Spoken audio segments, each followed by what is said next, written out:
lights are on for the Bank of America 500 at Lowe's Motor Speedway, Charlotte, as we get ready to go racing in race 5 in the chase for the NASCAR Sprint Cup. Jeff Gordon, a former winner here. Matter of fact, last race he won was this race 12 months ago. He starts 8th tonight. Greg Biffle lined up third in the championship. Maybe tonight is the night that he picks up a victory at this racetrack. Time to go down for the opening ceremony. Ladies and gentlemen, please rise and remove your hats as the University of North Carolina at Charlotte ROTC Honor Guard presents our nation's colors. The NASCAR community lost one of its all-time great contributors this week when longtime photographer T. Taylor Warren passed away Wednesday at the age of 83. T. Taylor photographed NASCAR racing for 60 years, capturing some of the sport's most memorable moments on film. NASCAR fans, we ask that you join us in a moment of silence in remembering the life of T. Taylor Warren.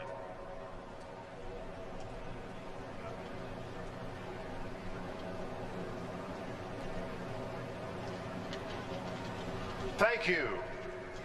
Remain standing as Pastor Loren Livingston of Central Church of God offers tonight's invocation. Shall we pray? Our God and Father, we take this moment to acknowledge you. We pause to say thank you. Thank you for all of the blessings of life. Thank you for allowing us to live in the greatest country in the world. And we also ask that you bless this country and bless our troops.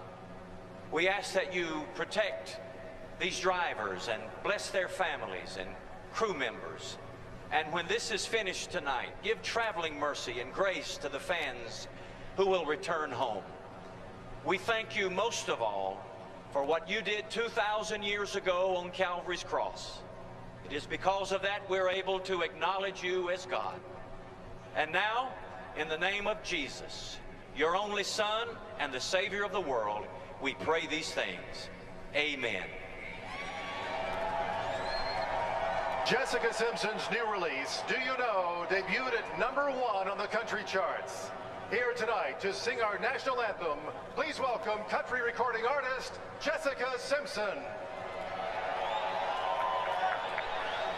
Oh, say, can you see by the dawn's early light what so proudly we hailed at the twilight's last gleaming, whose broad stripes and bright stars through the perilous flight o'er the ramparts we watched were so gallantly streaming, and the rockets rang clear, the bombs bursting in air gave proof to the night that our flag was still there. Oh, say does that star-spangled banner yet wave o'er the land of the free and the home of the brave?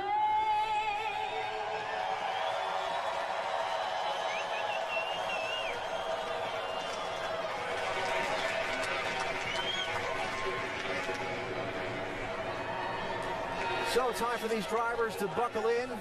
The pit crews get ready to go to work. Their roles will be crucial tonight. And ahead 500 miles on the Beast of the Southeast. The engines fire for the Bank of America 500 at Charlotte next.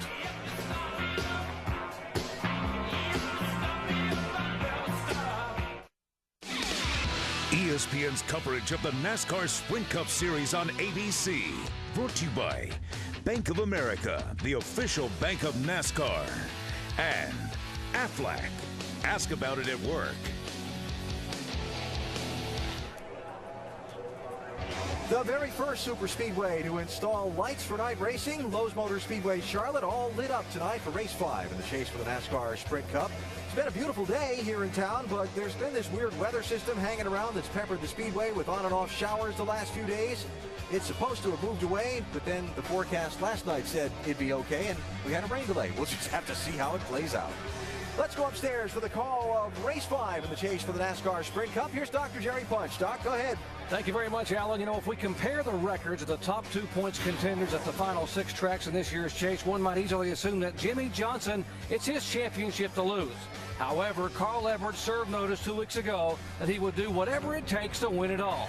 At Kansas, it was this Hail Mary dive below Jimmie Johnson on the final lap where he bounced the car off the wall and still managed to finish second. Last week at Talladega, it was aggressive bump drafting with 14 laps to go that triggered an 11-car crash and ruffled a lot of feathers.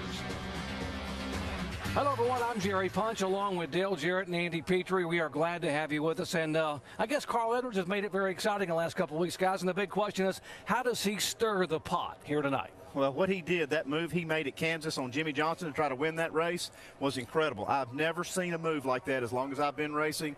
And I'll tell you what, I can't wait to see what he's going to do next to try to win races and win this championship. Yeah, he looks like he's going to do whatever it takes. And I think that the pressure that they're getting from Jimmie Johnson to try to do whatever it takes, I think that's what's happening. They know how good Jimmie Johnson and his team are, so these guys are having to take some real chances. Back in May here, several teams gambled on fuel and tires. Carl Edwards ran out of gas on the last lap, had to coast to the finish line. Tony Stewart lost a right front tire with 3 laps to go. He had not changed tires on that final stop. Guys, among the chase contenders, who gambles tonight and who does not? Well, let me qualify my statement about Carl Edwards. His team is not going to roll the dice on a funny strategy play to try to win a race because they can win them the old-fashioned way. They're going to keep it tight. They're going to keep their car on the racetrack, and they're not going to take any chances strategy-wise. They're going to let Carl do that on the racetrack. Yeah, but these guys 5th through 12th, they're going to do like the old saying is, let it all hang out. They have to take chances on the track and in the pits. This one should be fun to watch. Drivers are in their seats, all cinched up, pulling those belts down nice and tight. Steering wheels are locked on as we get set to go trackside to get to command to fire them up for stop number 5 in the chase for the NASCAR Sprint Cup. Now, race fans, it's time for the most famous words in motorsports. Please welcome United States gold medal Olympian and Bank of America hometown hopeful Aaron Pearsall as he gives the command. Gentlemen, start your engine! Crank him up, gang. Fired up. Fired up. Fired up. All right, buddy. Fired up. So let's just do what we've been doing, guys. I still think we got a great race car from NASCAR. I'll do your job, still pit road like you always do, and we'll have a good night here.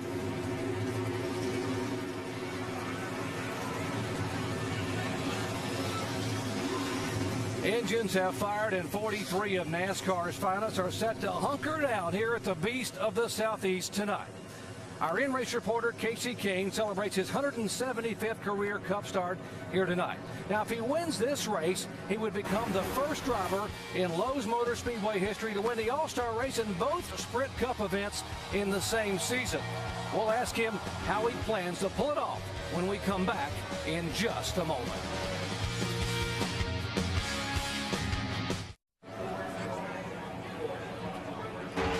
Welcome back to the Bank of America 500 at Charlotte. Field getting set to roll off of pit road and into turn 1. This broadcast is available in Spanish by activating your SAP button presented by ESPN Deportes.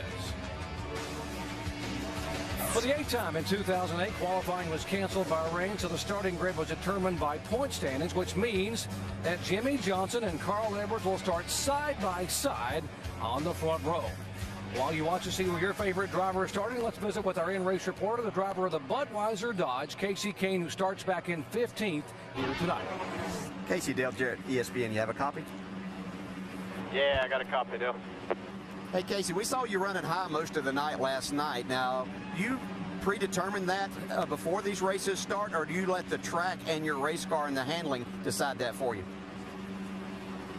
I really just kind of let the track and the car kind of decide where it goes. I'd rather run the bottom all night. You know, I think hopefully tonight the car's capable of doing that. And that's what we put a lot of time into the last day in practice with our Budweiser Dodge. So we'll see what happens, but yeah, you can always go for the top if you have to here. There's plenty of racing room at Lowe's. It's a great track. Okay, Casey, our second question comes from our ESPN mailbag, and one of your friends, Michael, in Farmington, Connecticut, would like to know, how close is your setup to the one you used in May to win the All-Star race and the Coke 600? It's there's some things that are close and other things that aren't. We unloaded here at the test 2 weeks ago, 3 weeks ago, and it was a pretty big difference. We weren't nearly as good as we were at the race, so we made a lot of adjustments at the test. And basically what we tested is kind of where we're at now for the race. So we learned some things. These cars keep developing and getting better and better, and I think it should be a good night for everybody. It should be a lot of fun. Okay, Casey, thanks a lot. Have a good night. Now Andy's going to talk with your crew chief, Kenny Francis. All right, thanks, guys. Hey, Kenny, Andy Petrie in the booth. You got us? Yeah, I got you, Andy. Go ahead.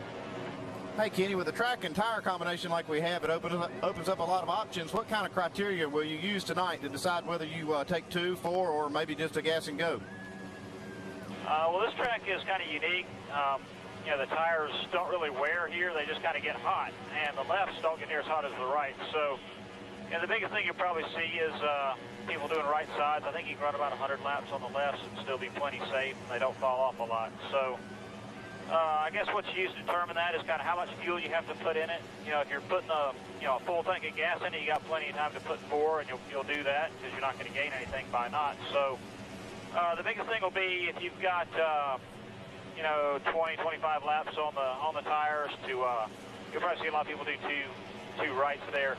Me personally, I don't really care for a gas and go here unless it's right at the end of the race or unless it's kind of a fuel window thing. Because I don't really like to run the rights more than about a full fuel stop, maybe 70, 75 laps at the most, just for safety's sake. This track is probably the track that has the most load on the right front tire that we see, and the tires get pretty hot. So just have to be careful with the rights. But other than that,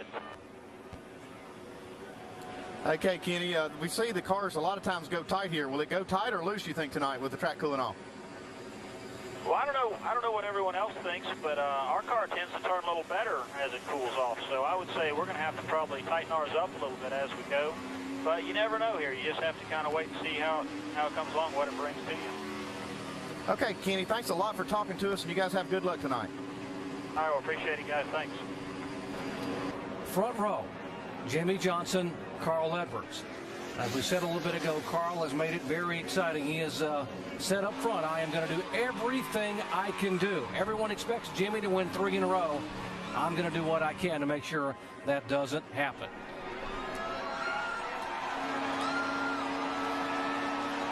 Pace truck has pulled away. Great crowd on hand.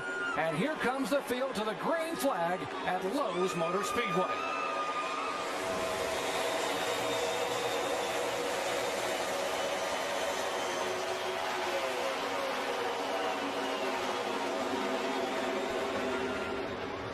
Jimmie Johnson made a nice run through that first turn. It looked like it was almost wide open right on the bottom. I thought Carl Edwards might be able to pinch him down. Looked like Jeff Gordon might have gotten the wall there off turn 2. We saw last night in the nationwide race that early on when these tires didn't have a whole lot of heat in them, that they were very slippery out there. He almost got it again off turn 4. That track is going to get wide, but it's awfully dirty on the top side of the racetrack right now, and those guys are finding that as they get up in that high groove coming off these corners. See Jeff now staying on the bottom of the racetrack. I really thought Carl Edwards was going to give Jimmie Johnson a little better run for that 5 points. Looks like he tried to, but Jimmie had a plan. So the battle for 7th spot, Dale Earnhardt Jr. getting a challenge from the 0-7 of Clint Bowyer. Here's the battle back up front. I thought Carl was going to try to hold him down there and that might make that outside line work like we saw last night. We had a car in the wall just off of 4 there. The 77 car's already been into the wall also. He had a crash yesterday. 20 car, last week's winner, Tony Stewart. And on the outside of the 0-7, that is for 8th position. And Clint Bowyer had an accident yesterday in the final practice session too. They had to repair this race car, so sure that he's just kind of treading a little bit lightly right now. They were able to get the car fixed and back out on the racetrack. I'm sure he wants to just get settled in here.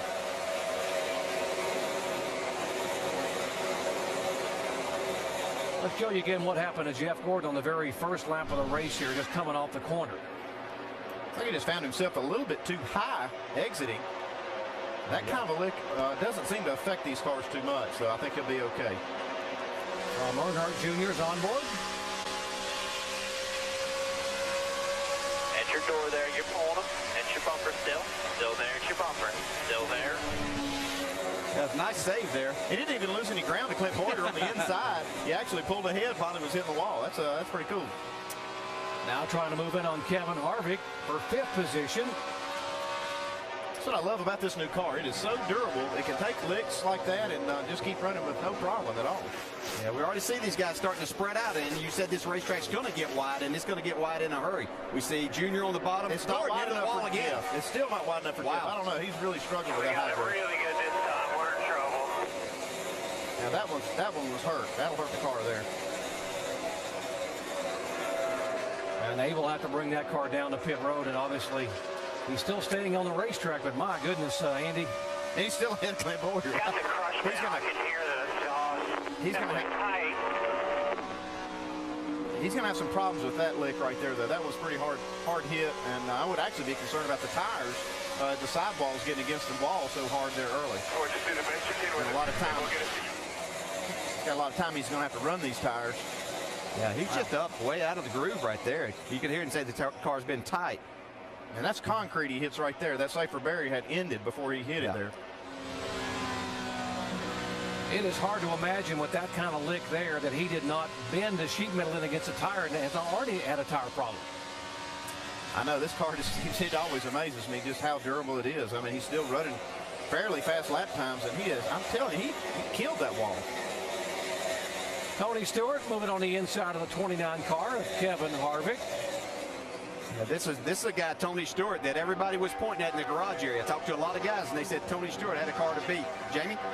That's exactly what I was going to say, DJ. He's running solid right now, but everybody was saying, yes, he's definitely the car to beat. He just broke a 43-race winless streak last weekend. They're bringing a brand new car. They brought it here for the test 3 weeks ago. They're really happy with it, and Zippy just looked at me and said, yeah, I think we're going to be top 5. Definitely keep your eyes on the 20 car.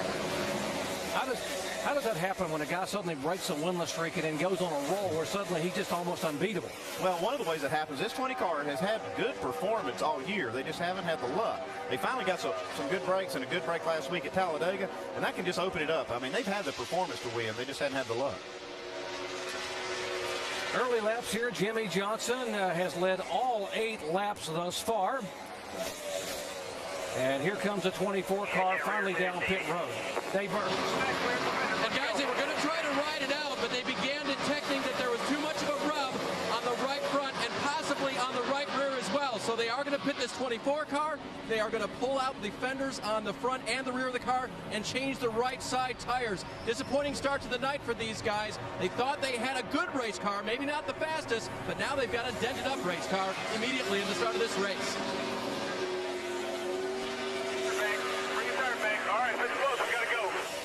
That makes for a long night there whenever you can have something like this happen this early in the race. Well, that's the key. It is early. They'll have a lot of time to make this up if the car will keep running good. It looked like he had maintained okay. They came in because of the tire rub. The car was still fairly competitive.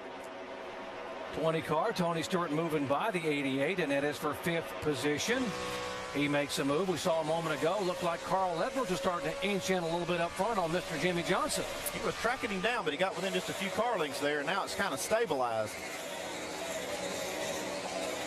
Jimmy Johnson from the pole, by virtue of being the points leader, has led all 11 laps here so far. Back after this message and a word from our ABC stations.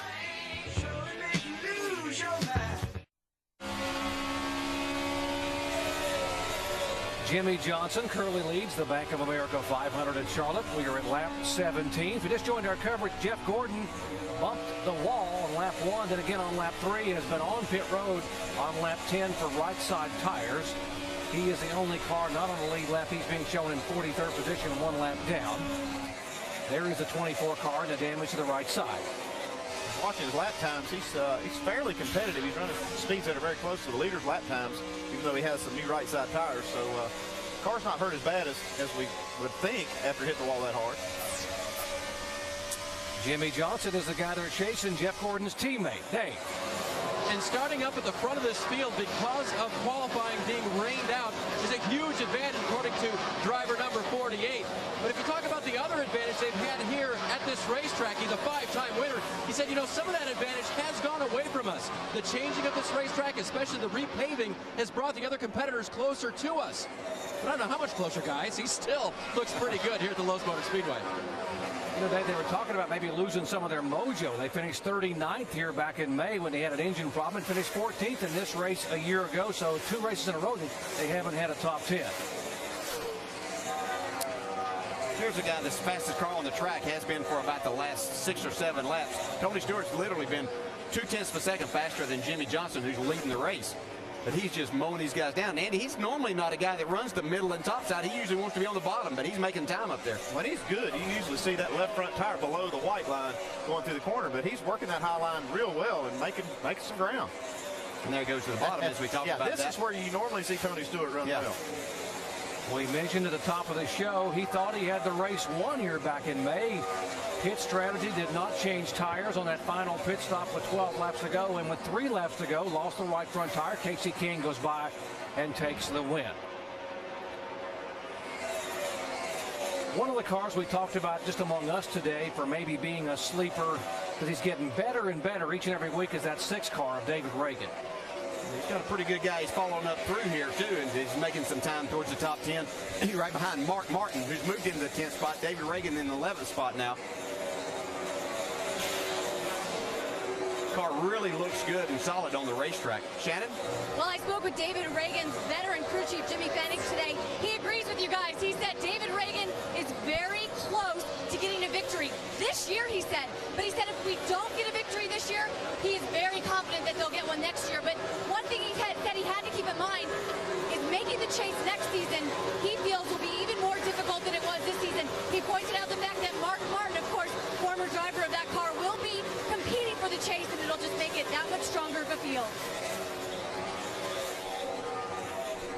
Yeah, guys, I spent some time with David Ragan today, and I know him from his Bandolero and Legend days down in Atlanta, Georgia. And he just was frank with me. He said, darn it, Brad, you know, I'm tired of running well. I want to win a race. I'm going to do everything I possibly can to get this number 6 to victory lane before this season's over.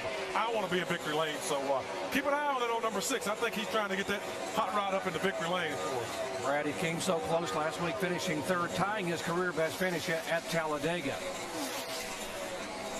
Tony Stewart, what do they say in Hollywood? Cue the smoke, because that's Tony's nickname, and suddenly they've cued him with that win at Talladega, and he is on the march. Jamie.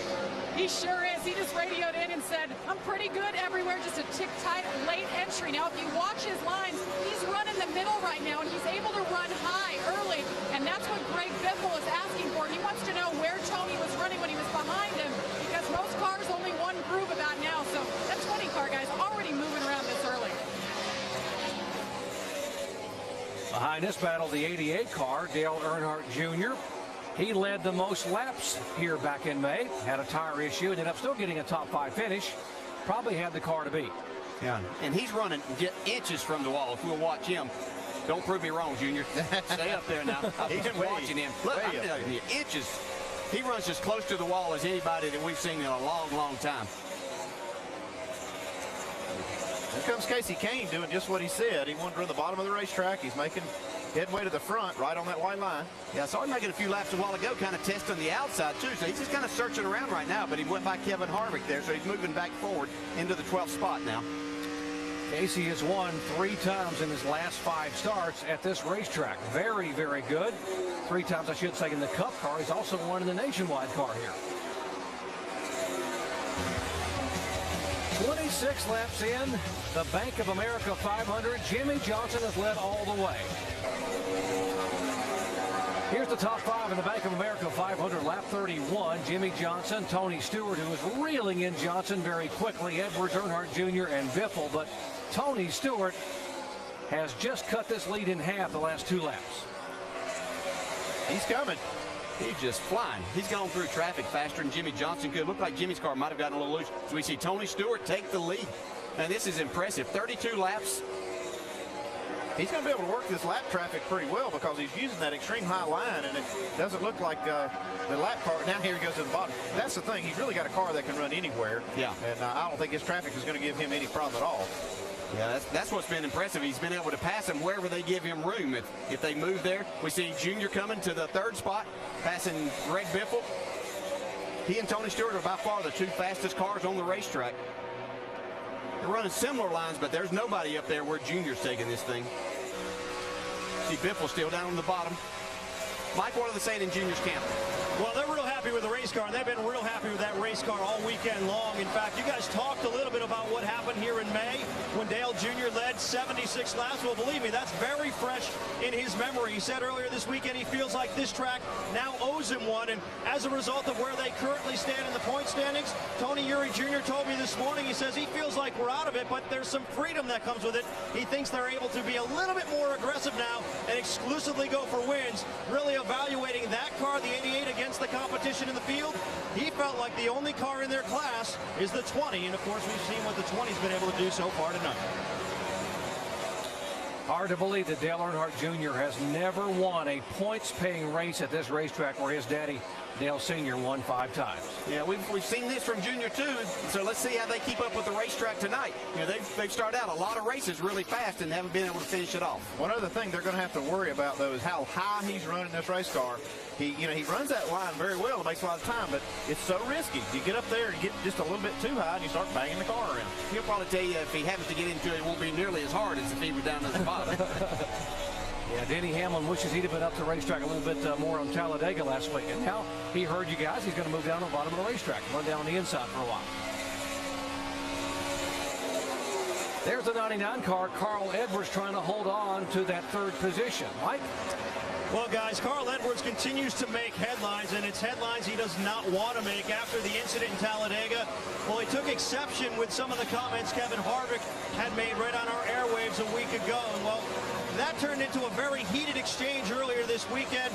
It got physical, and as a result, NASCAR called both Kevin Harvick and Carl Edwards to the NASCAR trailer following the drivers' meeting this afternoon.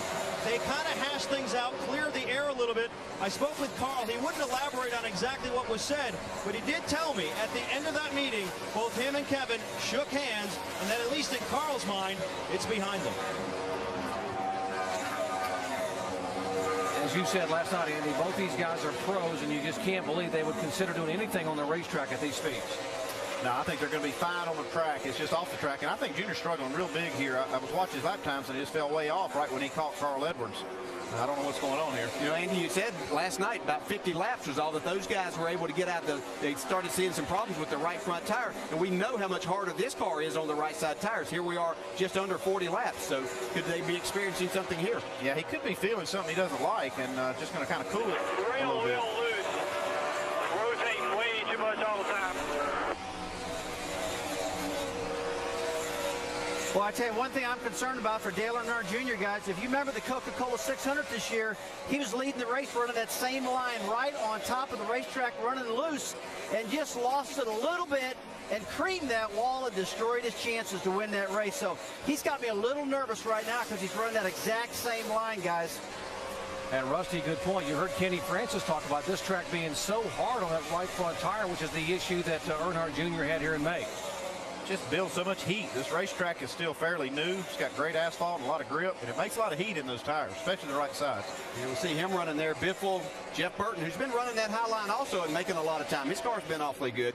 And one thing we need to point out, too, as Tony Stewart laps a lot of these cars, Jeff Gordon, who had those problems early, now he's way back. There are 6 cars in front of him that are a lap down, so that's going to take away his chances right now, even if the caution would come out, of getting the free pass. Probably 10 to 12 laps away from green flag pit stops. Tony Stewart is our leader here at Lowe's Motor Speedway.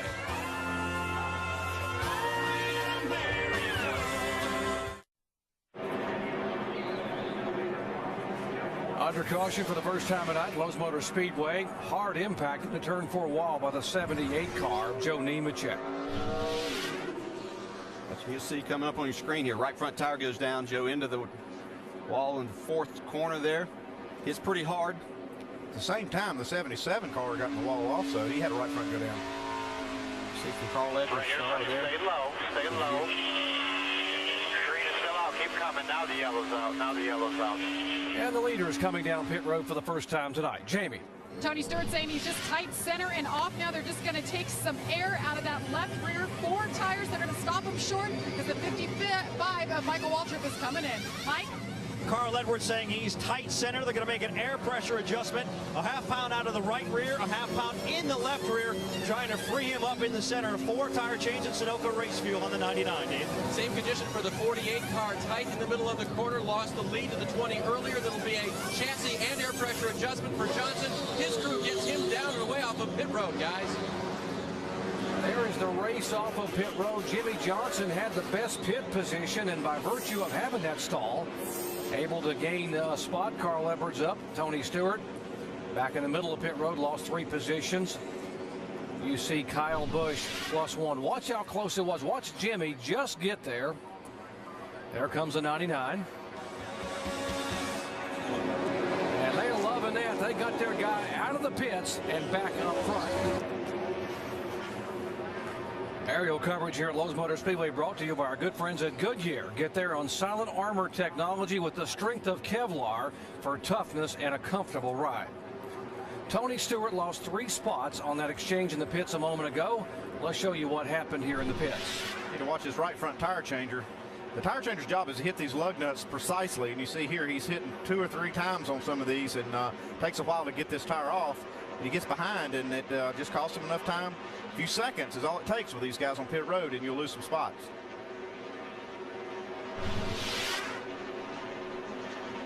We're in good shape, guys. So I'll say, don't worry about it. Don't fret it. We're in really good shape here. Just take care of this thing all night. We got something we can work with all night. Gotta love hearing that. If you're a crew member, you got something to work with here. Tony doesn't brag to this early in the race that often. No, but he knows he's got a fast race car, so go back to green. Jimmie Johnson's crew got him out first. He will lead him down. Edwards, Jeff Burton, Stewart, and Biffle, the top 5. You can see Jeff Gordon's the 3rd car on the inside there as far as trying to get that lap back. I'm not sure how good his car is after that contact with the wall a couple of different times.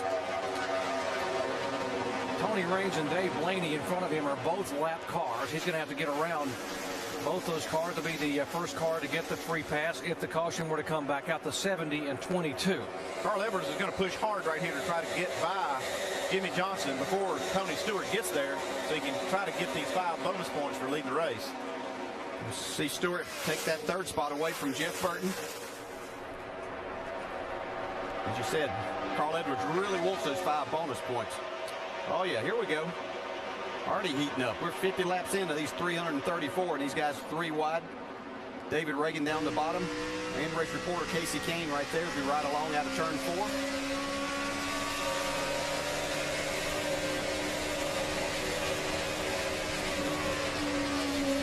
Great shot. They go over a little hump right there. The car gets a little bit light. You can see that 5 car hung out just a little bit.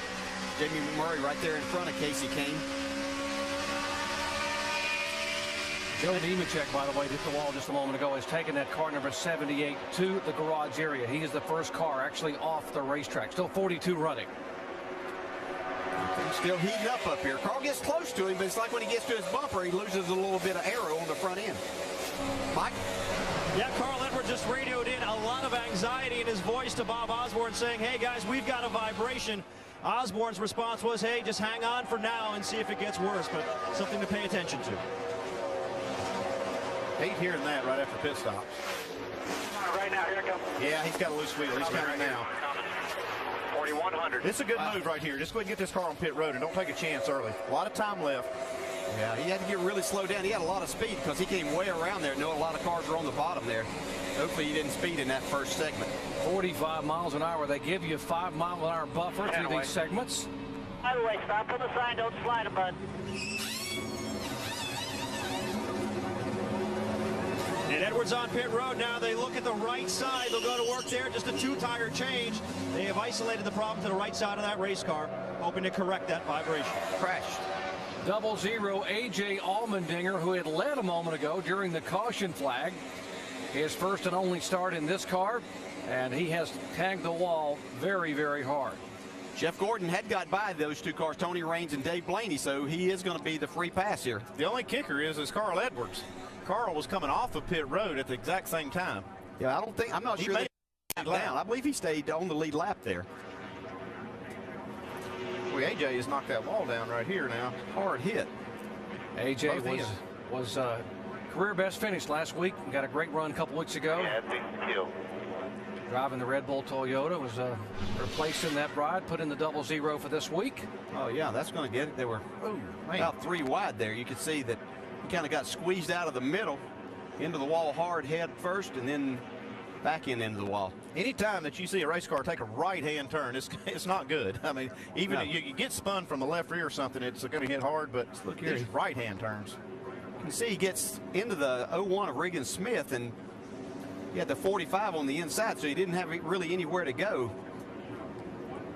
It kind of upsets these cars. It upsets them arrow-wise, and also as you jerk the wheel, you just lose control easily. See that shock absorber rolling down the racetrack out of the back of the car after he hit. You can see it's hard racing there. I'm not sure the 01 knew or thought or had any idea that the 00 was going to be in there with him. See a shock absorber rolling across the racetrack. That's a pretty savage impact on the wall. And that was concrete he hit. He hit on the straightaway. They don't have the safer barriers, because you normally don't see cars crashing right there on the straightaway with that kind of angle. The 99, we are being told, did not stay on the lead lap. The field came by, and Jeff Gordon, though, did get the free pass, so he will be back on the lead lap. That means there will be 34 cars on the lead lap. Still 42 on the racetrack, or make it 41 now with Allmendinger in the accident and Nemechek in the garage area. A nice job by Jeff Gordon there. He had to work hard in a short amount of time to get by those cars. You know, the thing is, you're trying to race and pass those cars, but you've also got these lead lap cars that you're wanting to work with also. So great job by Jeff. Jimmie Johnson has won 5 times at this racetrack, and we call it the house that Jimmy built. He is so good at Lowe's Motor Speedway.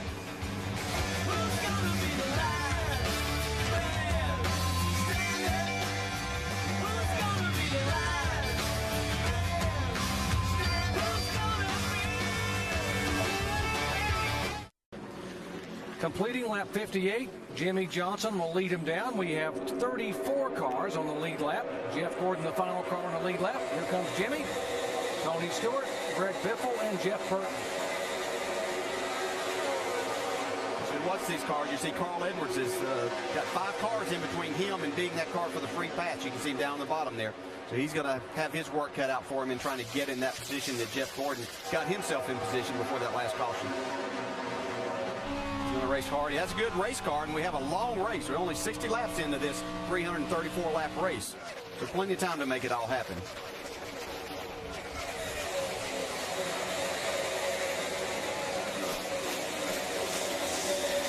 We just joined our coverage. We've had 3 different leaders, 4 lead changes. Jimmie Johnson led the first 8 laps, and Tony Stewart led the next 12. A.J. Allmendinger actually led during the pit stops for 1 lap.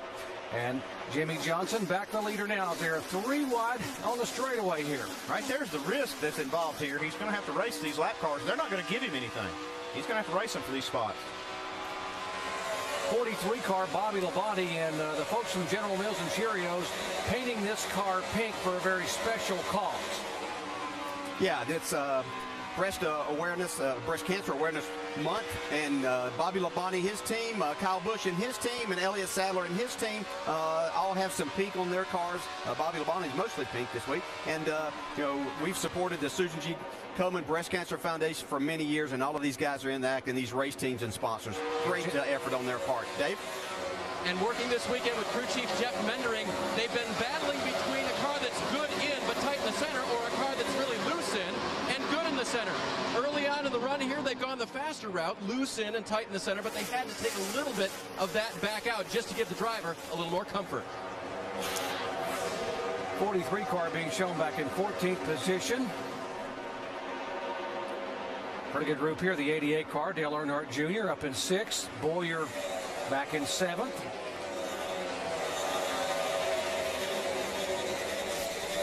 The 5 car of Casey Mears is being shown a lap down. Remember, Casey's Cup win came here at this racetrack back in the spring of 2007. Oh, trouble. 84 car, Mike Skinner and Schrader. Two veteran drivers get together right here early in the race. That's kind of not typical of these guys to get into a problem this early in a race. And not a lot of give and take out there right now. We see a lot of three-wide racing and guys making some moves that getting them in trouble. Mike Skinner filling in that 84 car. Scott Speed will take over next week. There is Kenny Schrader, former winner here at this racetrack. Let's show you what happened to these two veterans.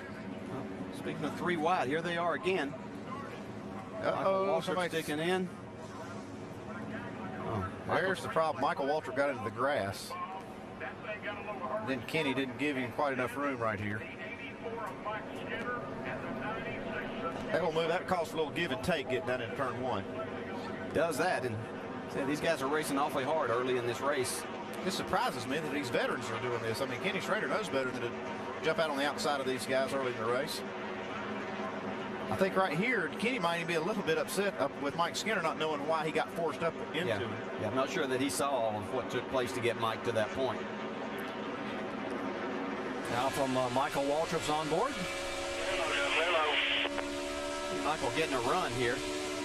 Kind of ran out of racing room there as far as the asphalt goes. Still 3 wide, 2 wide. Well, Michael made a little room for himself. Wall behind. Damage on the right side. Here's the 11 car of Denny Hamlin. Remember the hard lick he took at Talladega while leading when he had a tire come apart. He's given up the 8th spot to come down pit road. Kevin Harvick also in. Shannon. Kevin Harvick says this car is terrible. It is plowing. They are going to go 8 rounds up on the track bar, guys. This car is not good for this 2019 for Kevin Harvick. Dave? Nothing that drastic for Denny Hamlin at this point, Shannon, but they did want 4 fresh tires and to top this car off with fuel. Seems guys like some of the guys want to get off cycle with the other competitors on these pit stops.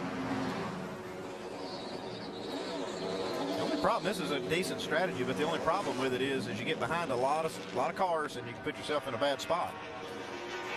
Working caution for the 3rd time tonight. There have been a total of 12 laps under the yellow.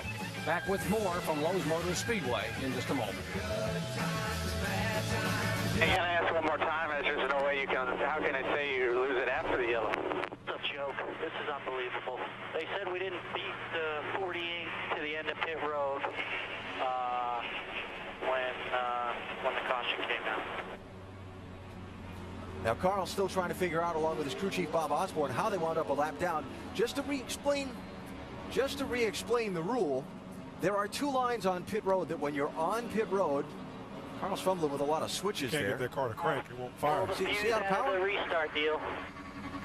Yeah, you can't turn it over. It's not cranking. He's lost the ignition system. He's trying to switch boxes and get this thing fired back up. It's not listening. Well, this is a huge mistake, right? Or a huge problem for Carl Edwards. Looks like they're calling off the restart right now. He's trying to get it fired up. It could be a couple different things. What your gauges say about anything? Or they're dead. He might have hit the button on the steering wheel power to the car. accidentally. All the fans work. Everything works. Just no ignition, no spark. All right. We'll try to get pushed down pit road here. Pull the hood, see if anything's loose.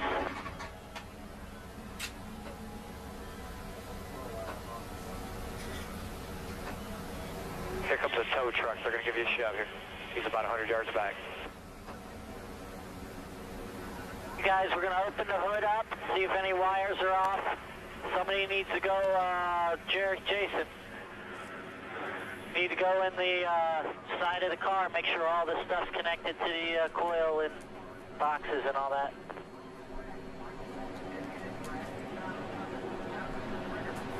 All right, so you see Carl Edwards' car going to get pushed back onto the pit road. He's going to lose another lap here. And Rusty was about to talk about a button on the steering wheel. Let's go to our Chevy Cutaway car. Tim Brewer, want to show us what that's all about? Thanks, Alan. Right here's a kill switch, folks. When you activate that switch, it shuts down the ignition system. But what they need to do is go back over here and disconnect it, put their bypass switch right here, go back through the ignition system, make sure that they're on ignition 1, the primary ignition, and try to fire the car. If they're not successful with that, what they might need to do is go to the backup system. But you have to make sure that these switches are implemented properly, because if you have got them crossed up, the thing's not going to fire. And just to reiterate what that switch is for, that's a safety feature NASCAR mandates on the None of car. the wires look bad in here. They all look good. It could be just a switch or something under the, in the engine compartment. It's a safety switch that in case a driver goes into the corner, lifts his foot off the gas and the throttle hangs, he can shut the engine off in a hurry without having to reach up to the dashboard for the ignition switch. Absolutely right. But Carl's a pretty smart guy. There's no doubt about that. I'm sure he's went through everything on the switches, and he's trying to figure out, get it in sequence. Mike, what's it look like down there? Well, they're going to pop the hood, Rusty. They're going to look at all the wires to see if anything has either melted or come disconnected underneath the hood. Roush's engine guy there, Mike Messick, is over the wall as well, taking a look, trying to investigate the situation, but obviously not where they need to be. They've had all kinds of problems tonight between a vibration and now this electrical problem, so they're going to try to diagnose it now.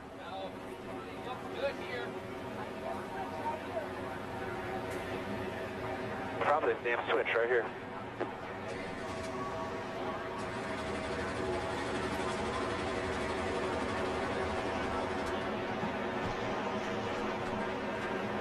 Carl Edwards and mistakes and issues and problems. They had a tire vibration loose, come down, lose a lap, had to come back in, left a lug nut off the left front, and now the car has just quit on the restart. He is now 2 laps down and still sitting in the pits. This is huge. This has got huge implications for Carl Edwards and this team for their fight for this championship. They're really feeling the pressure here. This is, you hate for something like this to be taking you out of it. Second in the point standings, coming into tonight just 72 points back. He is on pit road. The guy he was chasing, Jimmie Johnson, will lead him down. Tony Stewart second, Greg Biffle in third, Jeff Burton fourth, and Kyle Busch is now fifth.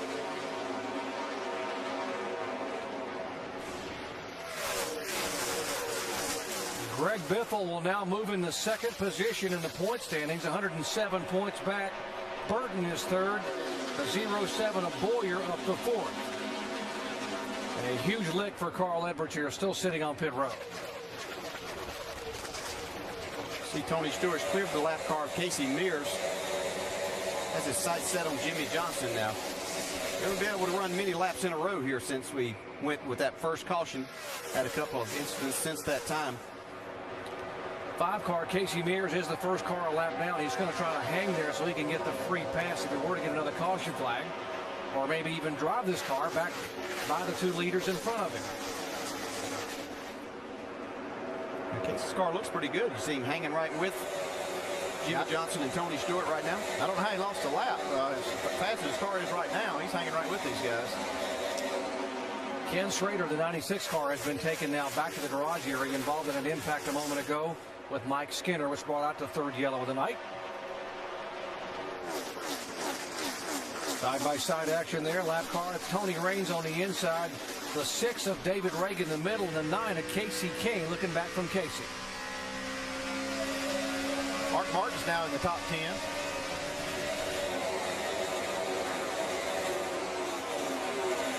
There's Mark right there on the inside of Dave Blaney. We'll check that last lap out of Jimmie Johnson, 29.54. Mark Martin in the 8 car, 4-time winner at this racetrack, will run 3 more races this year in Atlanta, Texas, and Phoenix, and then turn the car over to Eric Almirola for the remainder of the year. There's our in-race reporter, Casey Kane, won here back in May, now being shown in the 10th position. That's the lap car of Tony Raines right behind him, and right behind him you could see Martin Truex Jr. with a good run here. Casey looks like he's got his car going pretty good right now.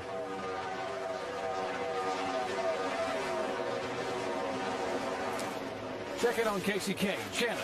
Well, Casey does have that car going pretty good right now. On the first run earlier in the race, it was a little free, but he was battling some tight conditions through the turns. They made some air pressure adjustments to the right side of that car, and Casey's pretty happy with that car right now, guys. He said it's good.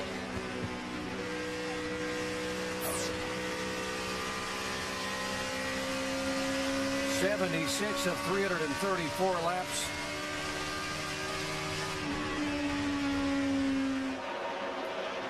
Carl Edwards in the pits. We are watching Carl Edwards' championship's hopes evaporate. He is still sitting there being shown now some 8 laps down. Mike. And big changes. Mike Messick, the engine guy for Roush Fenway, was asking for some spark plugs. They wanted to see if they were getting a spark from the distributor at all. He got absolutely nothing. You can see now as you look inside that race car, they're changing out ignition boxes. Still, they've been unable to get the 99 refired. This looks like a very dire situation, championship-wise, for Carl Edwards. Carl had never won at this racetrack, but he also had never finished worse than 15th here. Lead change. Left side of your screen, Tony Stewart goes by the 48 and makes it look easy. Just sailed by. He's been putting a lot of pressure on Jimmy Johnson. I think Jimmy just says, okay, I've got a nice little lead in the points. I'm not going to take too much pressure for this lead. If Tony wants it, I'll give it to him, at least early in the race. Yeah, not at this point in time. He's not going to battle there. But Tony looks like it takes about 7 or 8 laps for his car to really come in. And from that point on, this thing is a rocket. By winning at Talladega last week, Tony Stewart gained 4 positions in the points, and now is already up a couple more by leading here. See Kyle Busch here on the bottom. He's taken away that spot, the 3rd spot from Greg Biffle. Looks like he's got his car. We haven't said much about him tonight. Here comes Jeff Burton. He wants to get in on this action with Greg Biffle. Casey Mears once again is a lap down. Greg lost a little momentum in that exchange with Kyle Busch. That let Jeff Burton catch right back up to him. Here comes the 88 car in as well. Dale Earnhardt Jr. now closing in on Burton. How aggravating is this, Dale, when you've got a lap car, Casey Mears, and you're trying to get this spot, and you need some room? How aggravating is that? Yeah, it makes it tough. It makes you put a little bit more pressure on yourself to make that happen, and you just have to be careful not to go over that edge. You hope that guy gives you a little bit of a break, and it looks like that's exactly what Casey did for Jeff Burton right there. That's his teammate coming up behind him. Dale Jr. moved back to that high line. Man, he's close to the wall. Looks like his only good line for Junior is up high. Even if there's an opening on the bottom, he doesn't seem to be going for it. Earnhardt Jr. in 6th position.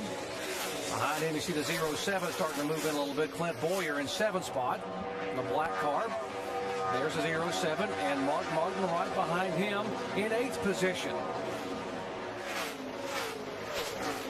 81 laps are in the books, and now Tony Stewart has led twice for 16 laps at Lowe's Motor Speedway, and Carl Edwards still in the pits. Back after this message and a word from our ABC stations.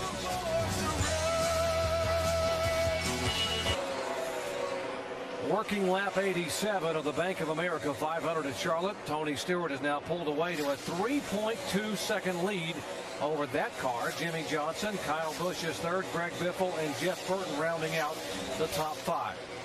The 99 car of Carl Edwards has finally pulled back on the racetrack. He is being shown 16 laps down in 39th position. Mike.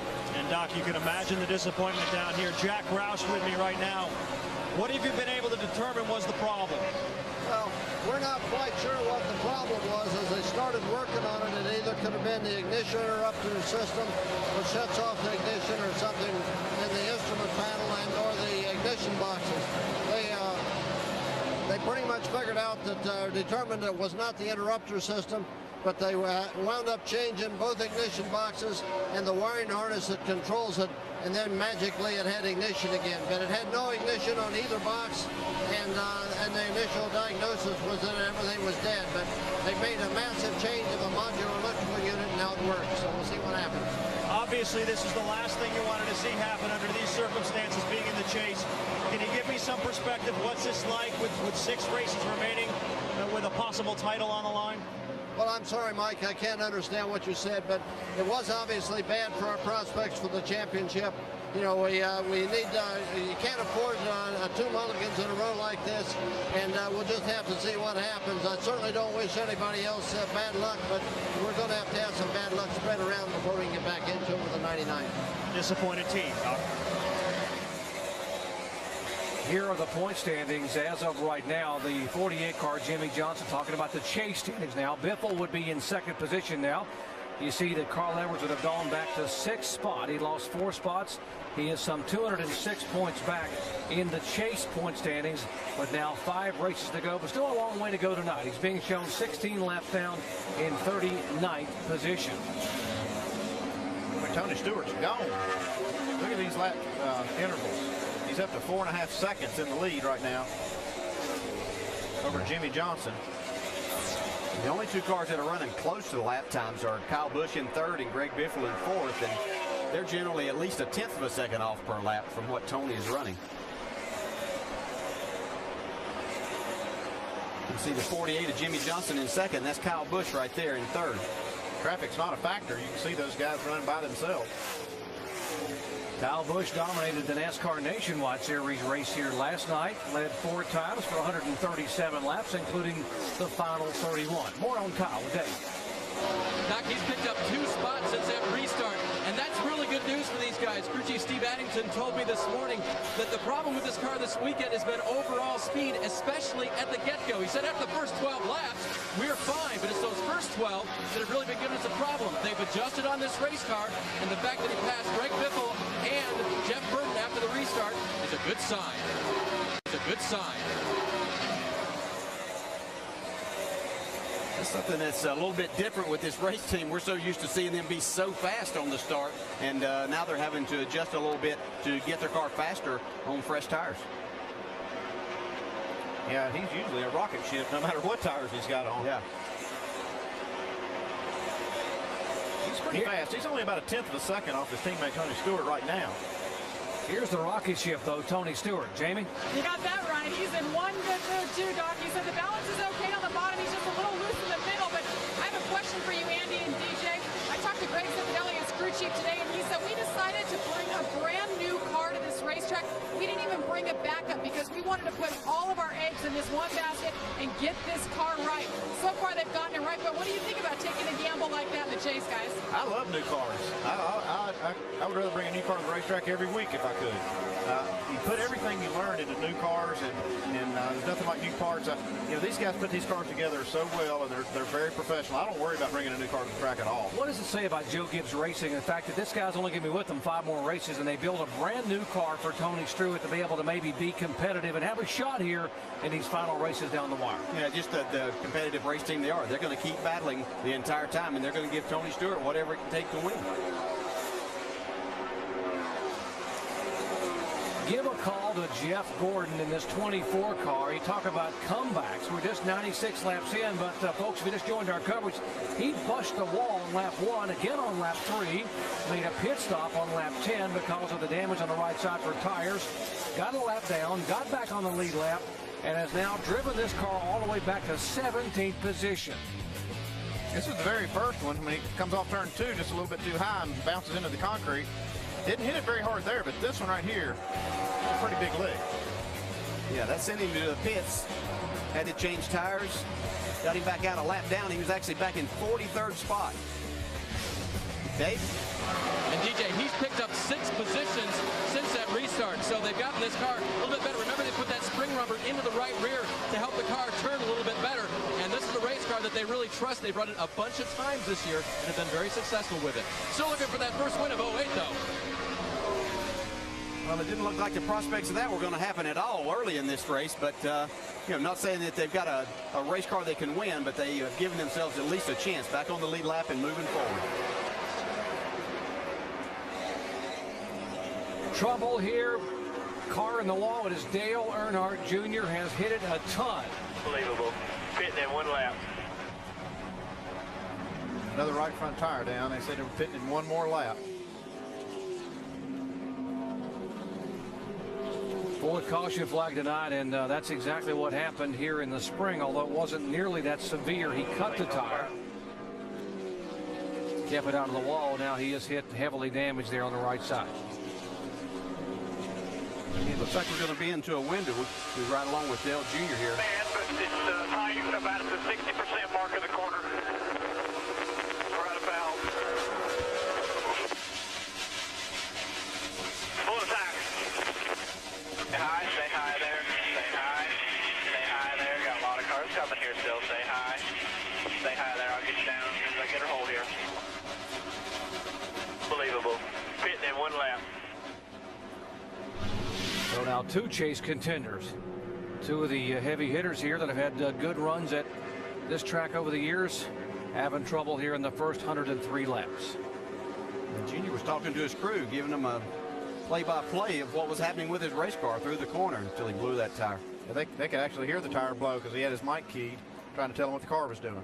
Leaders in the pits. Let's go down to Jamie. Tony Stewart pulls in. He was giddy over the radio, very happy with the car. No adjustments, 4 tires for smoke in the 20 car. 18 car of Kyle Busch was just a little bit tight in the center of the corner. They're going to reduce the air pressure in that right front tire. Possible 2-tire stop. Keep your eye on the 18 there as we look at the 48 down on the bottom. Jimmie Johnson's going to get a chassis adjustment on that race car. He's going to get a 4-tire change, and he is going just a little bit tight in the center of that car. That's the correction they're going to make for the 48. Here comes the race off pit road. 18, 20, and 48. Very close. Boy, looks like the 20 will get it by inches over Kyle Busch and Jimmie Johnson. Jeff Burton will gain a spot. Biffle back a couple. Kurt Busch up 3 positions for the Penske boys. Watch this race off. How close was it? Oh, it was close. I thought Kyle Busch was going to get him at the line. Wow. Got him by a bag of M&Ms. Oh, close. Oh, that close. Back with a restart here at Lowe's Motor Speedway in a moment. And Kenseth has stayed on the racetrack, and he is being shown as the leader here under caution for the 4th time tonight. Let's visit with our in-race reporter, the driver of the 9-car, Kasey Kahne, being shown back in 15th spot. Kasey Belcher at the ESPN, you happy? Yeah, I got it. Kasey, can you tell us what you're battling with your car out there tonight? Yeah, I'm struggling getting into the corner a little bit. I feel like I'm turning my hands too far, and I'm just tight. And then seems like it's heating up the right rear tire after a while on the run, just with being tight, which is kind of different than usual. But that's what it feels like. So we're just trying to get it to cut better, get down to the white line better, and be able to get back to the throttle and stay there. What kind of adjustments are they making for you to correct that problem? So far, with a little bit of air pressure in the front tire and some wedge out the back. So we'll see. This was the wedge. We'll see if this helps. Still a long race. Still got lots of time to keep adjusted and try to find the sweet spot for tonight. Okay, thanks a lot, Kasey. Good luck. Thanks. Hey, Kenny Francis, Andy Petrie up here in the booth. Have you got us? Yeah, I got you, Andy. Seen a few of these right front tires go down tonight. What do you think so far about that? Well, I don't know. You know, our stuff looks pretty good. We haven't seen any issues on ours. We know better than to be aggressive on that right front tire here at Charlotte, so hopefully we'll continue to have good luck with it. You think that's what it is, that some guys are just a little bit hard on that right front camber-wise and maybe causing some of their own problems? Well, like I said before, this track's probably the most loaded track we go to on the right front, so it's the most abusive to it, and it's really high corner speed. So I think Goodyear's got a great tire here. You just want to remember where you're at. You're a really fast track with a lot of load, so you got to be careful with it. Okay, Kenny, thanks for talking to us. Good luck. All right, guys, appreciate it. Let's go down to Shannon Speck, who's caught up with Dale Earnhardt Jr. Yeah, Dale Earnhardt Jr. running 6th when that tire damage. Junior, can you tell me what you felt inside the car when that tire failed? Pow, and then it went into the wall. About like every other tire blows. Was there any indication leading up to the failure that something was going wrong? I'd have let off. Hell no. I'd have slowed down if I knew the tire was going to blow like that. Can you just describe the racing out there tonight? Was maybe the tire failure maybe an indication of the type of racing that we're seeing out there? Did what? Can you just describe the type of racing out there tonight? Was it battling that might have led to this tire failure? No, I was riding. I was taking it way, way easy. And looked like everybody else was too. It's a long race, and we just all kind of riding around, just waiting to the end. All right, Dale Earnhardt Jr. released from the Infield Medical Center. Thank you, Shannon. Now with the 17 car now coming back down pit road, Tony Stewart reassumes the lead here in the Bank of America 500 at Charlotte, but the 18 car in hot pursuit. One guy's not going to be able to ride around here is Tony Stewart with his teammate Kyle Busch on his bumper. Kyle ain't had much success in the chase so far, so he's wanting to get back to his winning ways. Well, he's there too now. Look at him right here, coming off turn 2. He's pushing hard. Had it hung out, didn't he? Kyle Busch? Okay. Yeah, I know. Here he goes. I think Tony might let him have this battle for the time being. We said earlier that Tony's car took 7 or 8 laps. We see Jimmie Johnson wants to get in this battle too, have a little fun.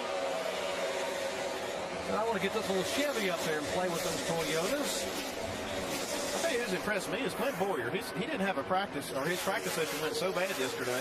He ended up crashing the car, and here they've got it fixed, and he's up here in the top 5. He's really impressive so far. And they were thinking about going to a backup car. NASCAR wouldn't let him because he pancaked the right side of that car.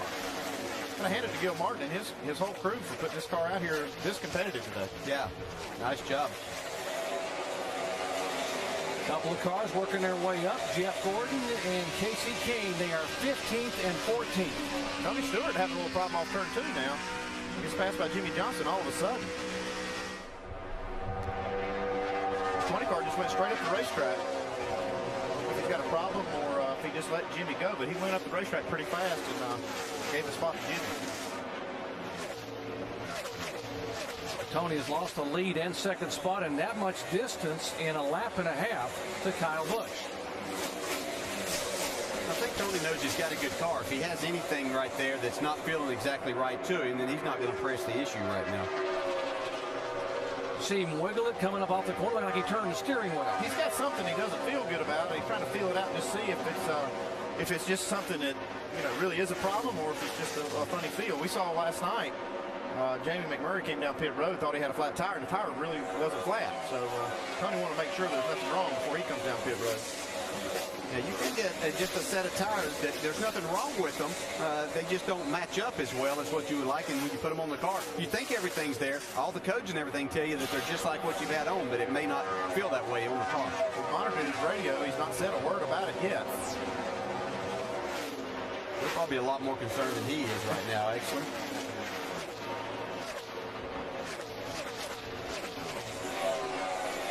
Back to the 24 car, and now with the 99 Edwards having trouble and the 88 Dale Earnhardt Jr. having trouble. Jeff Gordon dodged a couple of bullets early on after losing that lap, trying to get back in this thing.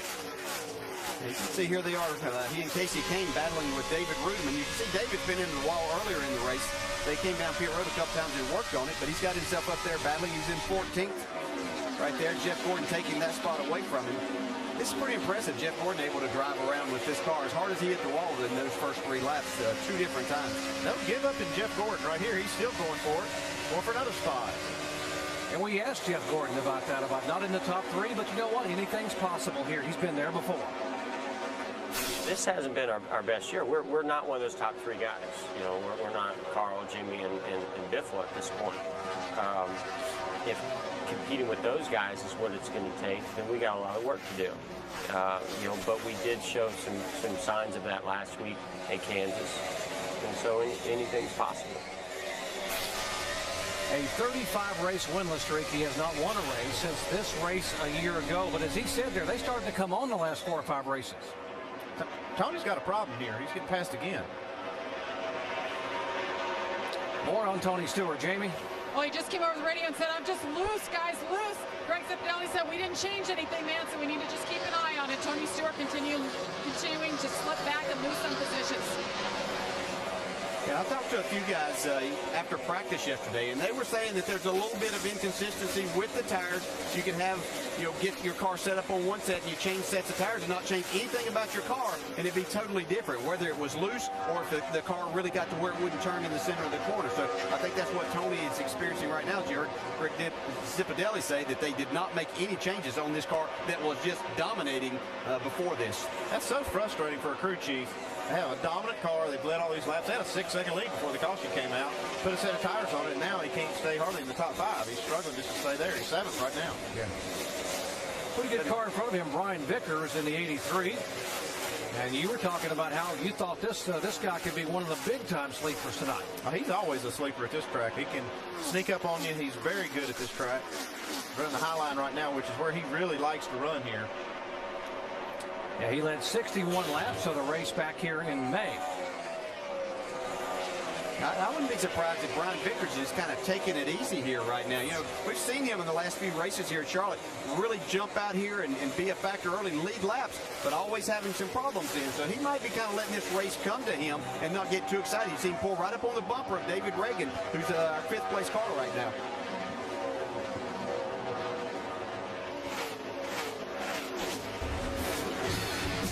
We mentioned the fact that he had such a good car here back in the spring, had led over 60 laps, and then suddenly he had tire issues. Left rear tire and wheel comes off. Yeah, that was really not a tire issue as much as it was a pit crew issue. They didn't get it tight on the pit stop, and he ran it just a little bit longer than he probably should have. Trouble in turn 2, and the 10 car spins across the racetrack. Mike Wallace in the Dodge, and that will bring out caution again. He's got a right rear tire down. We're still rolling, guys. That's what created the spin. Okay, this is going to be an opportunity for some guys up front now to maybe get 2 tires and pull a little strategy. These last cautions have come after long runs, and that doesn't open it up much for strategy, but you'll see some here maybe. See what happened to Mike over there in between turns 1 and 2. Out above Jeff Gordon. Yeah, gets into the wall just a little bit there. Now, he could have lost the right rear tire. Or actually, they look up right there. He just maybe got loose. They don't like to slide very long before they blow out, so that's why you see the tires down now. That tread rubber is extremely thin. Leaders pitted just lap 105, so just 16 laps to go. You're thinking some of these guys may come in and put some right sides on? Yeah, I would. From what we've seen, we might see, like you say, you might see some just come in here and get right sides, or might see some stay out. Kyle Busch is going to be the kind of one they'll key off of right here. Yeah, he's taking a pretty big chance with some of the problems that we've seen so far.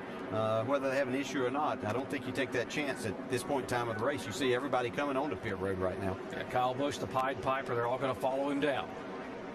45 miles an hour. Shannon? No changes for the 6 car of David Ragan. He says it's just a little bit on the free side, but it is starting to come to him, and those guys are on the right side of the number 6 car. It's 2 tires for David Ragan. Mike. Before the race, Scott Miller, crew chief for Jeff Burton, said it's all about track position. That explains this gas-only stop on the 31, Dave. Leader Kyle Busch wants 2 tires and fuel. That'll be the same for Jimmy Johnson. Not sure, he may have changed none. We'll check on that for you. All happening very fast down here. So some strategy being invoked. No tires, fuel only on the 31 car. Probably the same for Jimmy Johnson. Will update Kyle Busch back 2 spots by changing right side tires.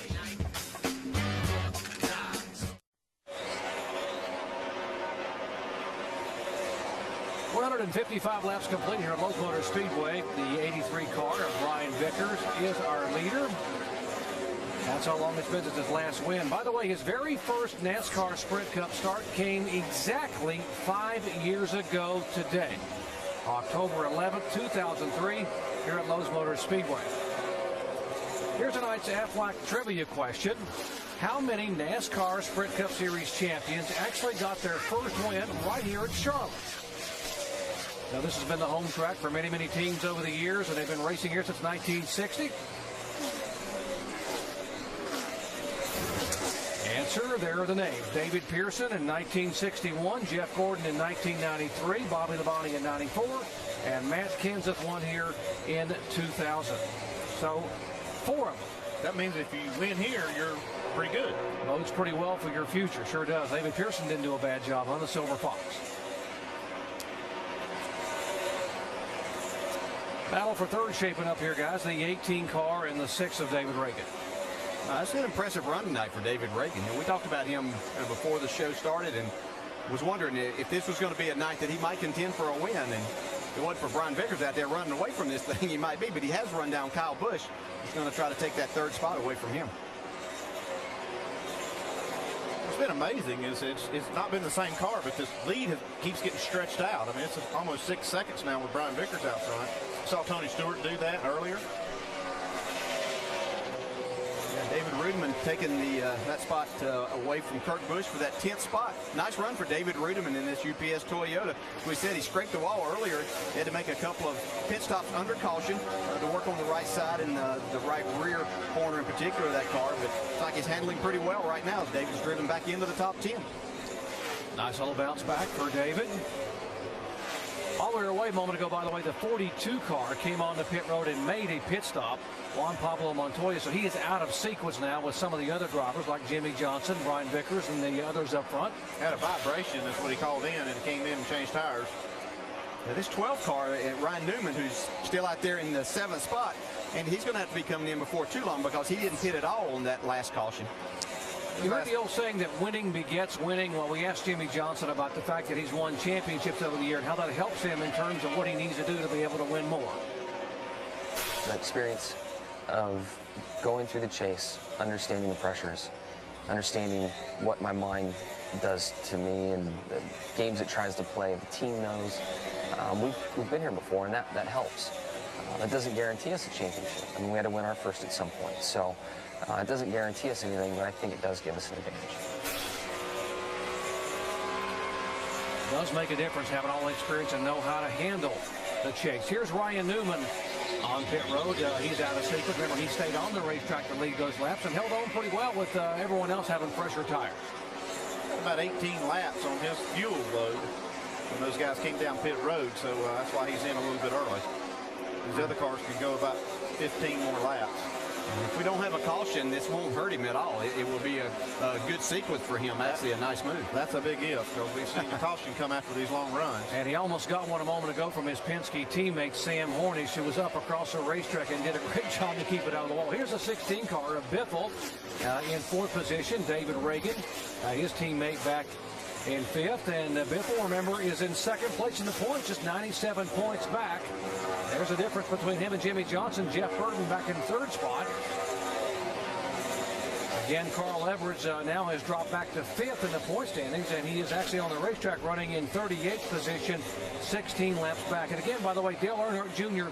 back out of the garage area, 45 laps down in 39th position.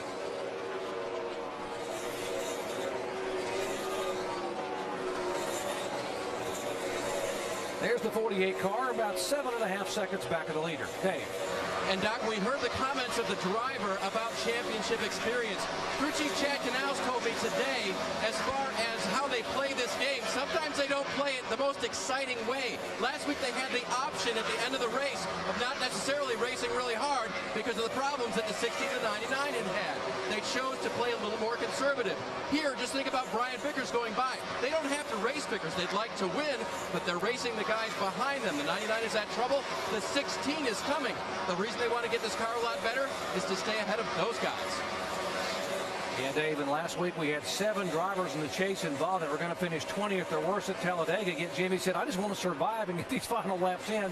Ended up getting a 10th or a 9th place finish. Here's the 20 car. Remember the restart, and the car said it was just very loose and he was just trying to hang on? Well, he's held on. He slid back to about 8th spot and has now moved up to 6th and is sort of hanging there. He called in a few laps ago, though, said his temperatures were hot, that he's going to pit here in about 8 or 10 laps, and they didn't get him pulled back down. But he is going the right way again. Yeah, car seems to be a lot better. Lap times are a lot better. He's making passes on these cars and moving forward. Couldn't really see anything on the grill openings there that would lead us to believe that he's having a problem there with the temperature. Jamie? Worried that something got on the grill, so the team was trying to check that out. We're trying to see it on our cameras right now, but he said yes, temperature's definitely up. They're going to try to hang on and pit in, like you said, about 8 laps. But as far as him going in the right direction, he said he just needed to hang in there and be patient because the car is actually coming to him. It was really loose, and that's what caused him to fall back a while ago. So they're just hanging on, and this longer run is definitely good for the 20 car.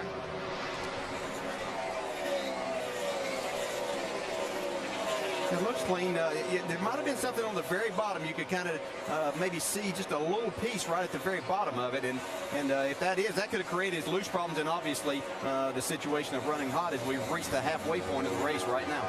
Really hard to see the grill area with this new car because it's kind of tucked up underneath that front bumper. And it's kind of hard to get a camera angle on, especially when it's painted black like that. Sigourney Weaver, Katie Holmes, and Seal are just some of the stars who can't wait to meet Eli Stone. The one lawyer worth believing is back for a spectacular all-new season. This Tuesday, Sigourney Weaver makes her network television debut in a season premiere event. ABC's Eli Stone season premiere this Tuesday, 10 Eastern, 9 Central on ABC. Brian Vickers, our leader here at Lowe's Motor Speedway, will be back after this message and a word from our ABC station.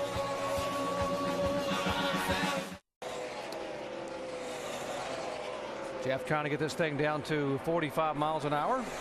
has had top 5 finishes 4 the last 5 times he has been to this racetrack. Yeah, we're seeing a lot of guys come on pit road now. Mike? And Jeff Burton's car has been going a swing of conditions. It starts off loose on a full fuel run and then gets tight toward the end when he burns off that fuel. Going for a 4-tire change. They're trying to stabilize that car a little bit this time, but Jeff having a real difficult time driving it with a full fuel load, Jamie. And Martin Truex Jr. in, they said they want to put that air pressure back. That seems to be what everybody wants, is their air back in. Martin Truex Jr., 4 tires, he's down. And Greg Biffle, you guys said he's on a roll. The car is coming around to him. He's been complaining that he's extremely loose, though. So you're going to see him go around the left side. He wants 4 new tires. No adjustments at the moment for Greg Biffle, who worked his way up to second before coming into the pits, Dave. Jimmy Johnson's car was getting tighter throughout that run, especially in turns 1 and 2. He believed he was getting beat. And so they're going to change 4 tires on that car and make an adjustment. Tony Stewart, remember you see them with that little device there on the front, rubbing the front grille, trying to get anything off to get those temperatures down. He's going to take 4 tires. He was loose on entry. They're going to tighten him up just a little bit for that 20 car.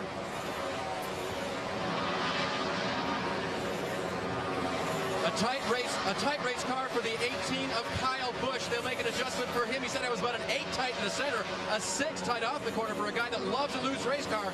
That's one that's really, really hard to turn. He leads pit road. Here's Jeff Gordon on pit road. That last 2 tire stop really hurt these guys. The car very tight at the beginning of that run, and then Jeff said, this is just getting us into trouble.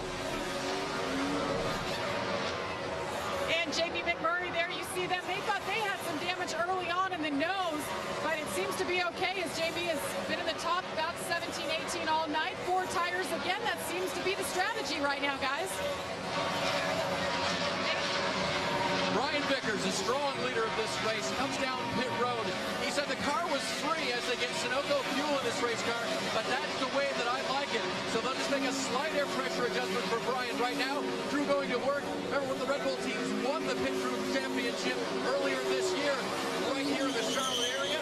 They get him up pit road very sporty. Vickers down and away. We saw that pit stop with Tony Stewart a moment ago, and they reached under the grill to try to pull some any debris out. Look like they pulled also a small sliver of tape off. Well, if he was running hot and there wasn't any crash on the grill, that pulling that tape off will help cool the car down. 6 car, David Reagan, too fast entering pit road. And the 0-1 as well, Regan Smith. That's too bad because David Reagan had driven way up into the field. This is going to hurt him a bunch to have to come down pit road at this speed. Yeah, it's actually going to get him a lap down here. Brian Vickers just going by him before he can get off of pit road. It's unfortunate. Jamie was mentioning everybody changing 4 tires. When I was watching these guys come on to pit road off the racetrack, they were having to get 4 the way. They were sliding the tires, smoke boiling. Every time I looked up, I thought there was somebody crashing up there. There's Regan Smith, who had that near miss. I mean, a great run. Can't take that away from him at Talladega, although he didn't get the victory and got penalized back to 18th. But he was there when the checker was waving just a few feet away. Brian Vickers, after the cycle of pit stops, back up front. He's only got a 6-second lead now, though. Greg Biffle's team made up about 2 seconds of that lead in that round of pit stop. Yeah, and I was watching that too, that Brian Vickers that came in with some other cars and they kind of got slowed down and he really had to get wound down. So I think that's where he lost a lot of his lead.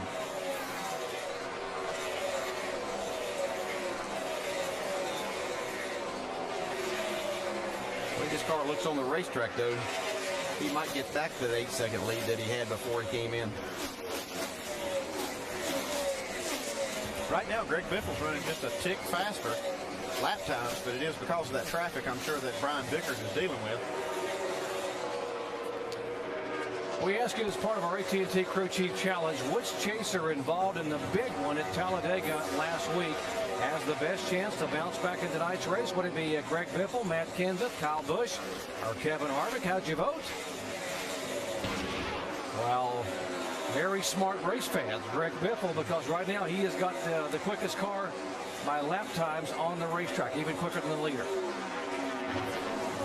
Good choice. He's been awful strong in the chase so far. Very impressive, and had another good run last week until he got involved in that late race incident.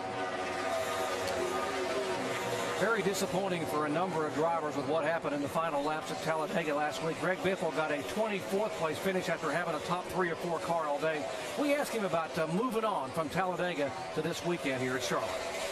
You know, we can analyze what happened so that we don't do that again. But to be pissed off at Carl, you know, or, you know, throw stones at somebody isn't going to fix our 75-point deficit. It's not going to get our car back on the racetrack, and it's not going to help us at Charlotte. What can help him is running like he is right now. That's right. Yeah, stay focused, and that's what he's doing. This team has really matured well. And Greg Irwin and Greg Biffle both have really got a great relationship. I think they're on the right track. Yeah, I think that's what helps Greg Biffle, too, is to realize that. Now, I'm not sure a couple of years ago he would have looked at things that way, but he's really matured, too, as a race driver, and I think that's what's going to help him have a good shot at winning this championship. All about relationships and chemistry, and they certainly got it going there, Greg Irwin and Greg Biffle. Jamie. They certainly do, and Greg Irwin was telling me today, said after what happened at Talladega, he said you just hate it for these guys. He said the drivers take it more personal, but we as crew chiefs, we have to work together every single day. So we have to look at each other on Tuesday morning and know it was a mistake on somebody's part. We all have to move on or it'll kill you, and especially being at this position in the chase, it can ruin you for the rest of the year. So they had to deal with it on Tuesday, guys, and we have debris. Turn 3, yellows out. Yeah, Jamie, caution for the 6th time tonight up in turn 3. NASCAR's seen some debris on the racetrack. So here on lap 187, we'll wave it again. It looks like that's going to get Casey Kane, who's going to lap down, going to get him the free pass here. It's going to take away all of that big lead that Brian Vickers had built up. Also puts a couple of drivers sort of back in sync a little bit. Ryan Newman, some of these guys that had pitted out of sync with the leaders. Yeah, he and his teammate Kurt Busch are running 9th and 10th right now, so all of that worked out for those guys. David Rudman's worked his way up to 8th, so a very impressive run that he's had right here. Casey Kane will make it now 21 cars on the lead lap as he gets the free pass. Our in-race reporter. It's only been 7 to 10 laps since they were on pit road under green. So it'll be interesting to see what these guys do. What would you do? Well, we've only run just 7 or 8 laps. I believe I'd just stay on the racetrack if I like my car. Brian Vickers is the one that's going to kind of key off of. A lot of guys will key off of. Yeah, just stay out. Yeah. It was the 83 radio, so it looks like they're staying out. Yeah, I'd have to say you'd have to be outside the top 10 before you'd even consider coming down pit road at this point in time, or either your car had to be really bad on that set of tires. A couple of people faking to come down pit road. Mark Martin started to make that away, and they will stay on the racetrack, and some of the drivers toward the back of the pack will make a move. Under caution again. Back with more in just a moment.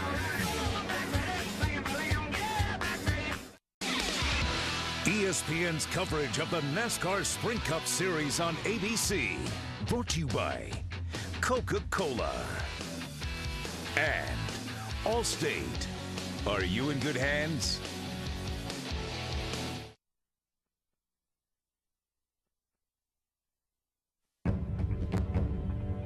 You're learning all the time.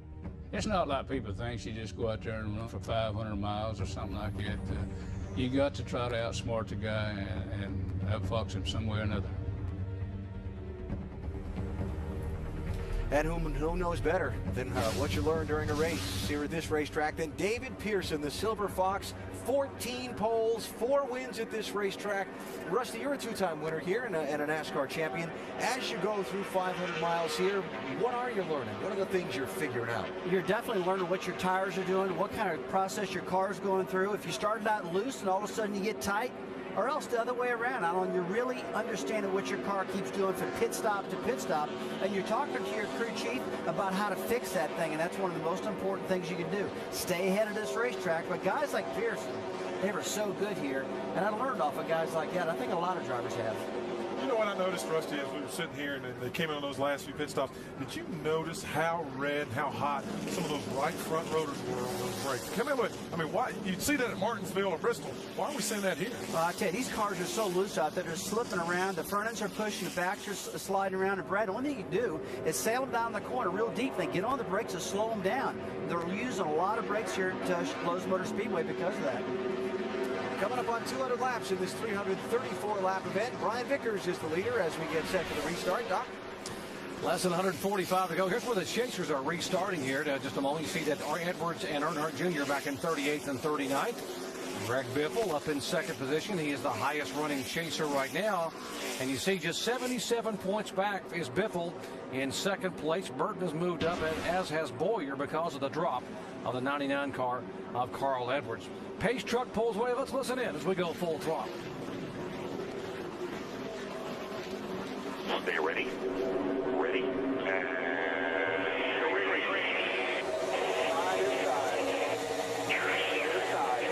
right on. Just two wide. Side. Clear. Still there. Still there. Oh, got one coming. Y'all clear by 5 now. Nice and smooth. It's out there now. Outside. Clear by 5 over the 10. Still outside, got the 26 with him outside.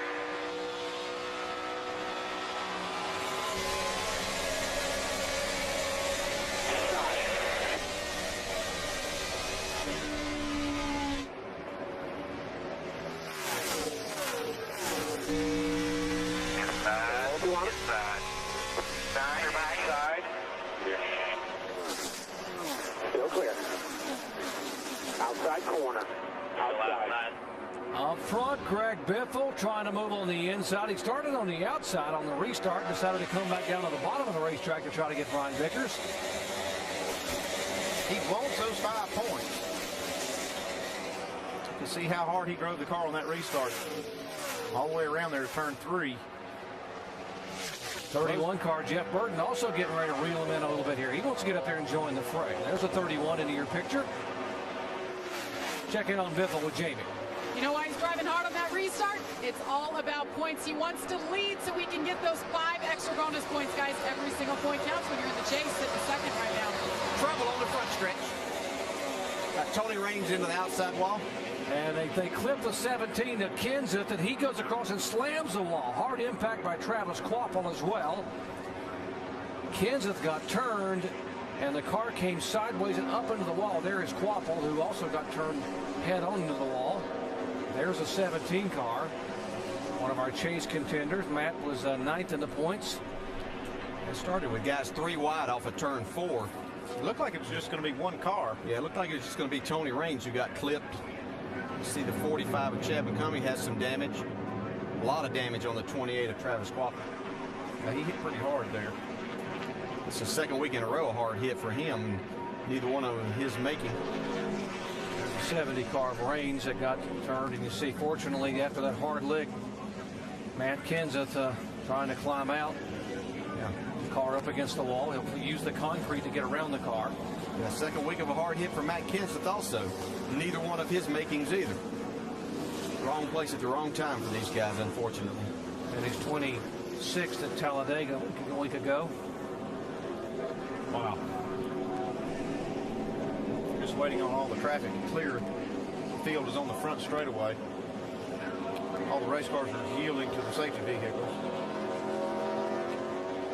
They've taken the helmet and the Hans device off Travis Kvapil, talking to him in the car. And look at that part of the front splitter. That thing is stuck in the ground. This looks like a javelin. Wow. Stuck in the grass. There's Travis out of the car. That's good to see because that was a hard lick. Yes. Show you what happened here on the restart. Lap 194 coming down. Watch the 70 car, the green car top of your screen there. Yeah, Paul Bernard gets on the top side of Bill Elliott, who then gets into the 70 car. Just kind of got squeezed in there. And Tony Raines wasn't doing anything wrong, just got turned. And then behind this, you can see the 28 and the 17 get together. Watch the 28 come up and just hit the wall head on. Wow. Oh. And that's not where they've got a lot of safer barrier on this front stretch through the trioval part, and that's what Tony Raines hit. believe Matt Kenseth might have hit the safer barrier, but not the 28. He's down into the concrete there. 29, Kevin Harvick. Look at what he saw. Yeah, he's right behind this. He saw everything going on. Backing up in the middle. Backing up in the middle. Go low, go low, go low, go low. Stay in it, stay in it, stay in it. Caution's out. Sometimes you're better to be closer Watch to your the back, action watch your back. than you are 3 or 4 cars back. Take a look at our Allstate Good Hands move of the race and watch Casey Kane get through this. Back up, get low, get low, get low. Check up, check up. You're all right, you're all right. Get through there if you can, bud. Still got one inside. Keep coming, you're good. Man, that was too close for comfort. And he moved up and just got moved up enough. The 28 came across and just missed the back of him by just inches. Yeah, talk about good hand. Yeah, 2 cars right in front of him wrecked, so it tells you how good a job Casey Kane did right there. Chad McCumbee in. He's the one that lost the splitter to try and replace the front splitter you saw there in the grass.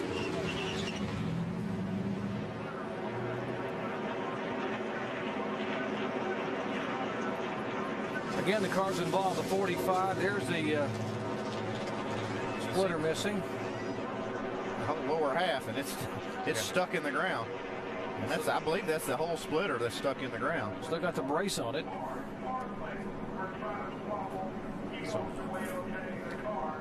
Cars involved, Chad McCumbee, Travis Kvapil, the 70 after contact with the 15 of Menard, Tony Raines, and the 17 of Matt Kenseth. At the start-finish line on a restart, lap 194, hard impact. Back in a moment. Our leader is Martin Truex Jr. He stayed out. Let's check in with Shannon. Yeah, Matt Kenseth released from the infield care center. Wrong place, wrong time. Tell me what happened to you guys out there, Matt. Well, we really struggled all day with our car fusion. I thought we were making headway. I thought we probably had almost a top 10 car there. And there was a wreck, and I slowed down and moved down the track, so I knew they were going to be coming off the wall, and I just got ran over from behind. So just wasn't a lot I could really do there. Just wish would have been running a little better, bet ahead of it again. But other than that, I could just only drive my car, and I thought I got to slow down and had the thing avoided. Just got cleaned out. All right, back up to you, Doc. Thank you, Shannon. Also, Travis Kvapil checked out and released after that hard hit. He is okay. That's good news. Well, a couple weeks in a row that Matt Kenseth has had some hard hits. Coming green, top 3 drivers stayed on the racetrack. Martin Truex, Jeff Gordon, Mark Martin did not come in and pit. The 1 car there is the leader. The 6 and 7 have the right to restart the race in front of these leaders because they're technically on the lead lap by staying out, not pitting. Wow, what a comeback night it has been for the 24 car and Jeff Gordon, who brushed the wall on lap 1, lap 3, made the unscheduled stop, got a lap down, and now they have worked on that car and he has driven it back to 2nd position. He's doing a nice job. The car out front up there is David Reagan as we ride along with Jeff Gordon here, who's going to try to take the lead from Martin Truex. David Reagan's in that position because of a pit road speeding penalty that he received on our green flag pit stop. So he's trying to get back. He is up back on the lead lap, but he's going to have a little help with a caution at some point in time. Jeff Gordon. Trying to follow Scott Riggs down below the 1 car. This is for the lead, 24 and 1.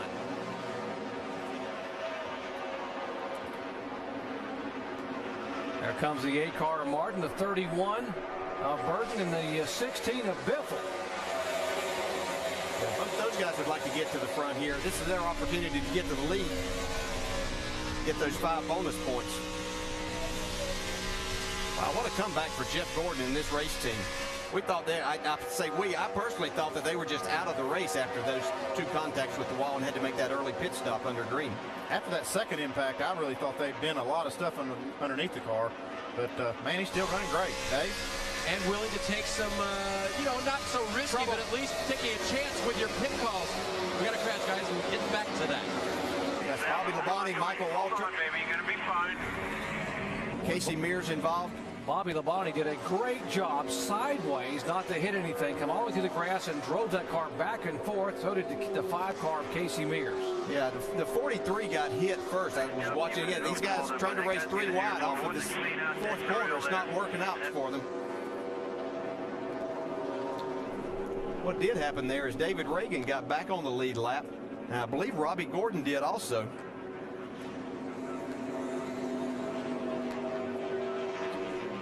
Now, the 48 car was actually sideways in front of this. Let's watch the 48 here. This is right coming off the turn.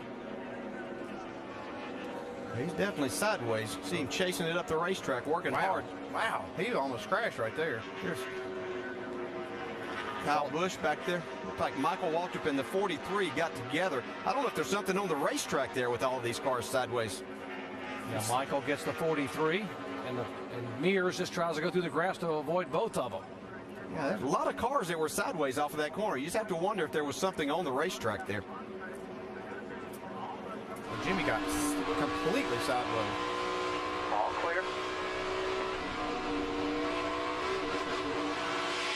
He's pedaling that. Both sides, clear low, we can stay there. Michael Waltrip, watch him. There's the contact. He got loose also. He just had to correct it right quick. Sounded just the same as Jimmy Johnson here pedaling the car. When we were watching Jimmy Johnson, we saw the 18 come off of there sideways too. I really believe something had been put down on the racetrack from another car. Let's go down to Dave. And if you watch the whole lap back, which we won't at this point, you might understand why Jimmy Johnson was so surprised. Listen to what he said on the radio. It was great until right there through 4. I don't know if there was something on the track or what, but I did not expect that. I thought maybe the 41. I thought it was the 18 actually. I thought maybe he got up in there and got underneath me. Remember, they had just gotten onto pit road. They took on 2 tires, and it made an adjustment for a car that was a little too loose, and it stuck until that point. Well, when you see those cars just jump sideways like that and someone behind him, you just got to, I mean, you got to think that then the guys behind them have issues of oil or something out of the car. Big break for David Ragan, as you said, DJ. He was in front of all this and be able to get back on the lead lap. Or stay on the lead lap, I should say, as was the 7. Let's check in with Shannon. This car has been pretty consistent for David Ragan all day. It was a little bit snug, but he said leave it alone on the last pit stop, and he's down and away. Robbie Gordon in the 7 car. Pretty nice run for Robbie. His car's gotten a lot more competitive. He was off there at the first part of the race, but the car seemed to be a lot better as this race has gone on. They've made some adjustments for him, so he's back on the lead lap now. Coming off that top 10 finish at Talladega. There's the 43 car, Bobby Labonte. Reed Sorensen will get the free pass this time around. Paul Menard, who had his career best finish last week at Talladega, having troubles.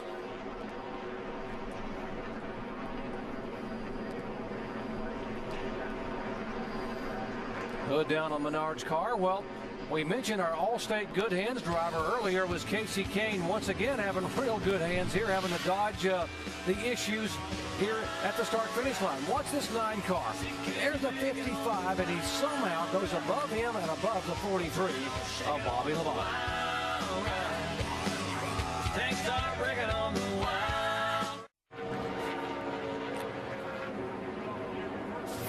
At Lowe's Motor Speedway, Jeff Gordon is our leader here with 125 laps to go under caution for the 8th time tonight. It has been an eventful evening here for the NASCAR Sprint Cup cars. Things can happen in a hurry.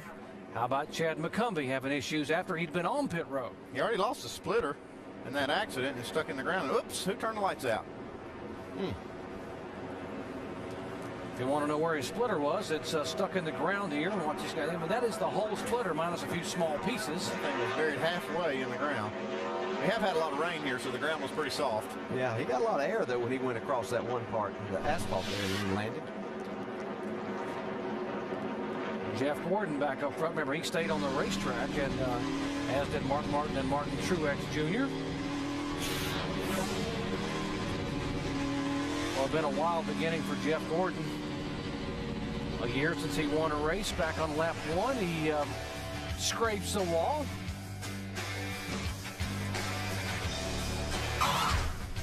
Lap 6 got it even harder. After he hit it the second time, they had to come down pit road under green, lost a lap. It's been a good while trying to get it back, but here he is up front. Takes the lead right here from Martin Truex Jr. And Jeff Gordon becomes the 10th different leader here at Lowe's Motor Speedway, now riding a 35-race winless streak. He and Jimmy Johnson, the winningest active drivers of this racetrack, they both won 5 times. Jeff Gordon's last win, as you saw a moment ago, came here just 1 year ago.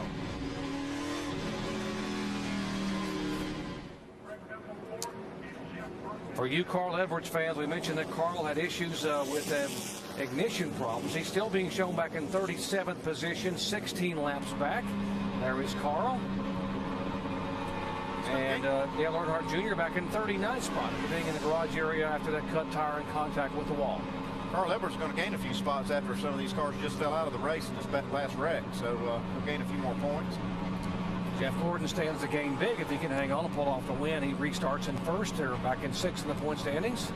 Greg Biffle really gaining 73 laps back of Jimmy Johnson. Biffle's got a good car as well.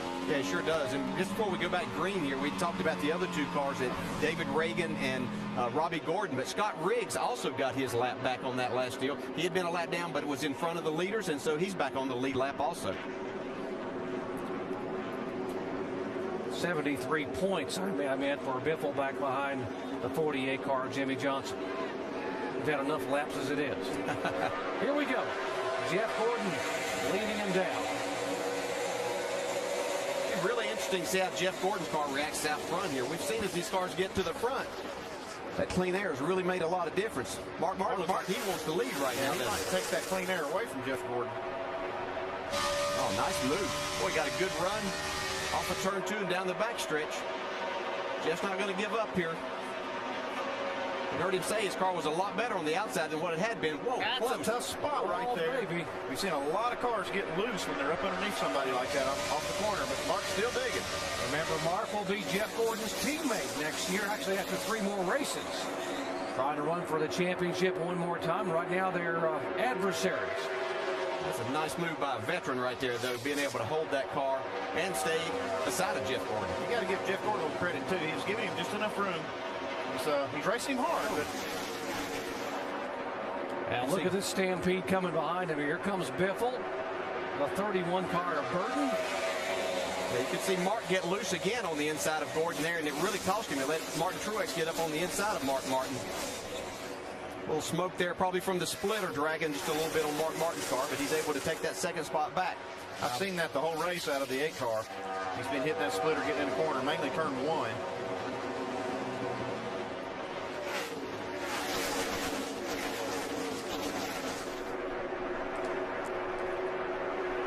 Gordon back out front here. He's got about a 8-10 car length lead now. These guys have gotten single file. Greg Biffle right on the bumper, and now trying to go to the high side of Mark Martin to take the second spot. And that was the last lap for Jeff Gordon, was his fastest lap of the race, 29.80.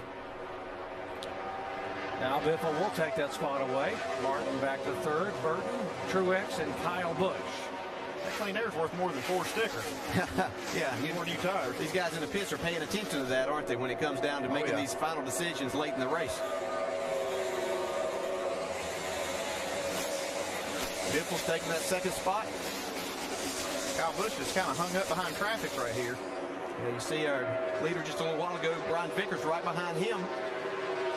These are 2 lap cars. They're now moving over for Kyle Busch, it looks like. Yeah, David Gilliland back in the 25th position. A lap down, gets out of the way. Back up front, Jeff Gordon is the leader. Let's visit with his crew chief. Steve, how did you guys build a car that would take such a pounding and still be this quick? Everybody at Hedger Motorsports, they put in a great effort trying to build reliable cars. That's the only way you're going to score a lot of points. You know they're going to take a rough night, but the guys have fought all night long. Pit stops have been great.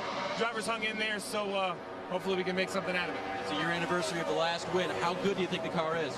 I think it's pretty good. I think we're going to need to work on it now that we're up here in the front. You know, they drive a little bit different in clean air, so hopefully these few runs here will give us a bit of direction. We can make some good adjustments, keep the track position towards the end. Thanks, Steve. Great rebound so far, Doc. And you know, I think the rebound for this team, for Steve Letarte and Jeff Gordon, actually began in Kansas a couple of weeks ago when Jeff Gordon was so sick. He said he had never been that sick, and yet climbed in the race car, didn't complain, and drove it to a top 5 finish. Well, he's just an ultimate competitor, really. I mean, he's a tremendous race driver, and you know one thing about it, you're going to get everything from Jeff Gordon every time he gets in there. And, you know, on that particular day, physically he didn't have as much as he normally has, but he was able to get the job done. Just like Doc said, I think that's about the turning point for the team. They had a great car that day, and that's what kept Jeff going. And they were so pumped up when that race was over. Steve Letarte said, how about our little gladiator in the car? What a job he had done here by getting a good finish.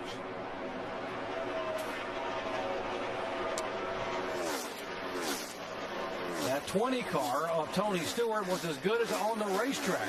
when he was out front. But back here, guys, our expert drivers, he is struggling.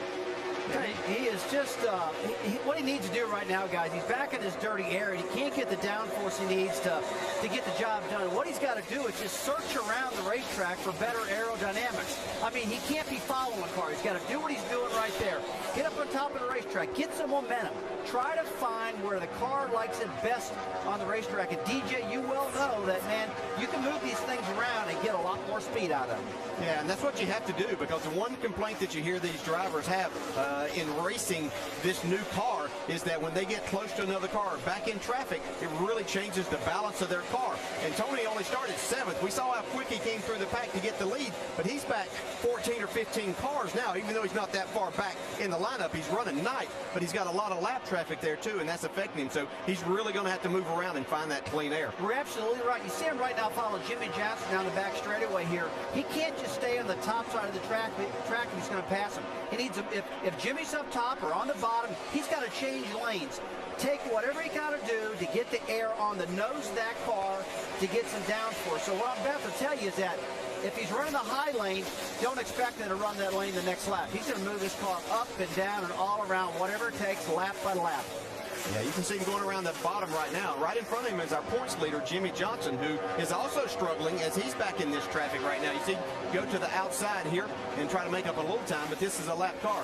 Dave, what are they saying in his pits? Well, DJ, driver 48 is agreeing with Rusty right now. He just radioed to his crew and said, man, it is evil back here. He'd much rather be out running clean air. Well, that might mean that we might look to see a little pit strategy from Chad Knaus at some point in time. He's awfully good at making decisions like that and understanding his driver from his driver that he needs to do something the next time they come down pit road. Now, I remind you about the 20 car back in May. They did that on that final pit stop. They did not change tires to get him back out, and they lost their right front tire with 3 laps to go. They rolled the dice and lost that day, but they realized back then in May here at this racetrack that track position was so important. You know, we see Tony Stewart taking the spot away there. He's really, as Rusty said, he's got to move his car around. But Andy, what else are we going to be able to do as a crew chief to get these guys out of this position? Well, one thing is if they get a long run and they get these cars where they have to make 4-tire stops, the better pit crews are going to come to the top. You'll see the cream rise to the top.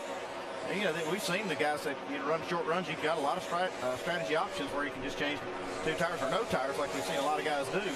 But I think the best option for Jimmy Johnson and Tony Stewart are to go a long run here, let everything sort out and make a good, and then have a caution flag where they can get a good stop off pit road, gain a few spots. I don't think you're going to get a big chunk. I think these guys are just going to keep methodically marching. You see Tony Stewart doing that right now. And Brian Vickers, he was another one that had done that earlier in the race. We saw how he did that and finally did wind up getting the lead. But boy, he's back in traffic now. Look at that right here. This is Sam Hornish Jr. giving Tony a fit. And typically we've seen this rash of cautions here, one right after the other, and but typically we find a long run coming in here, and that's exactly what you're talking about. And it's not time to panic yet. We have just over 100 laps, 109 laps to go, so they're going to have to make up some time. But as you said, a 4-tire stop would kind of equalize things and get them to the position they're looking for.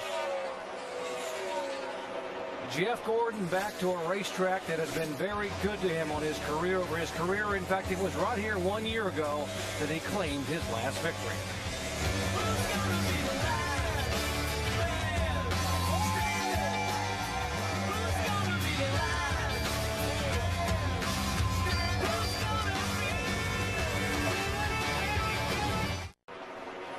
Jeff Gordon slowing down. He will come down for what should be his next to last pit stop. Here he comes, the 5-time winner at Lowe's Motor Speedway, getting it down to 45 miles an hour.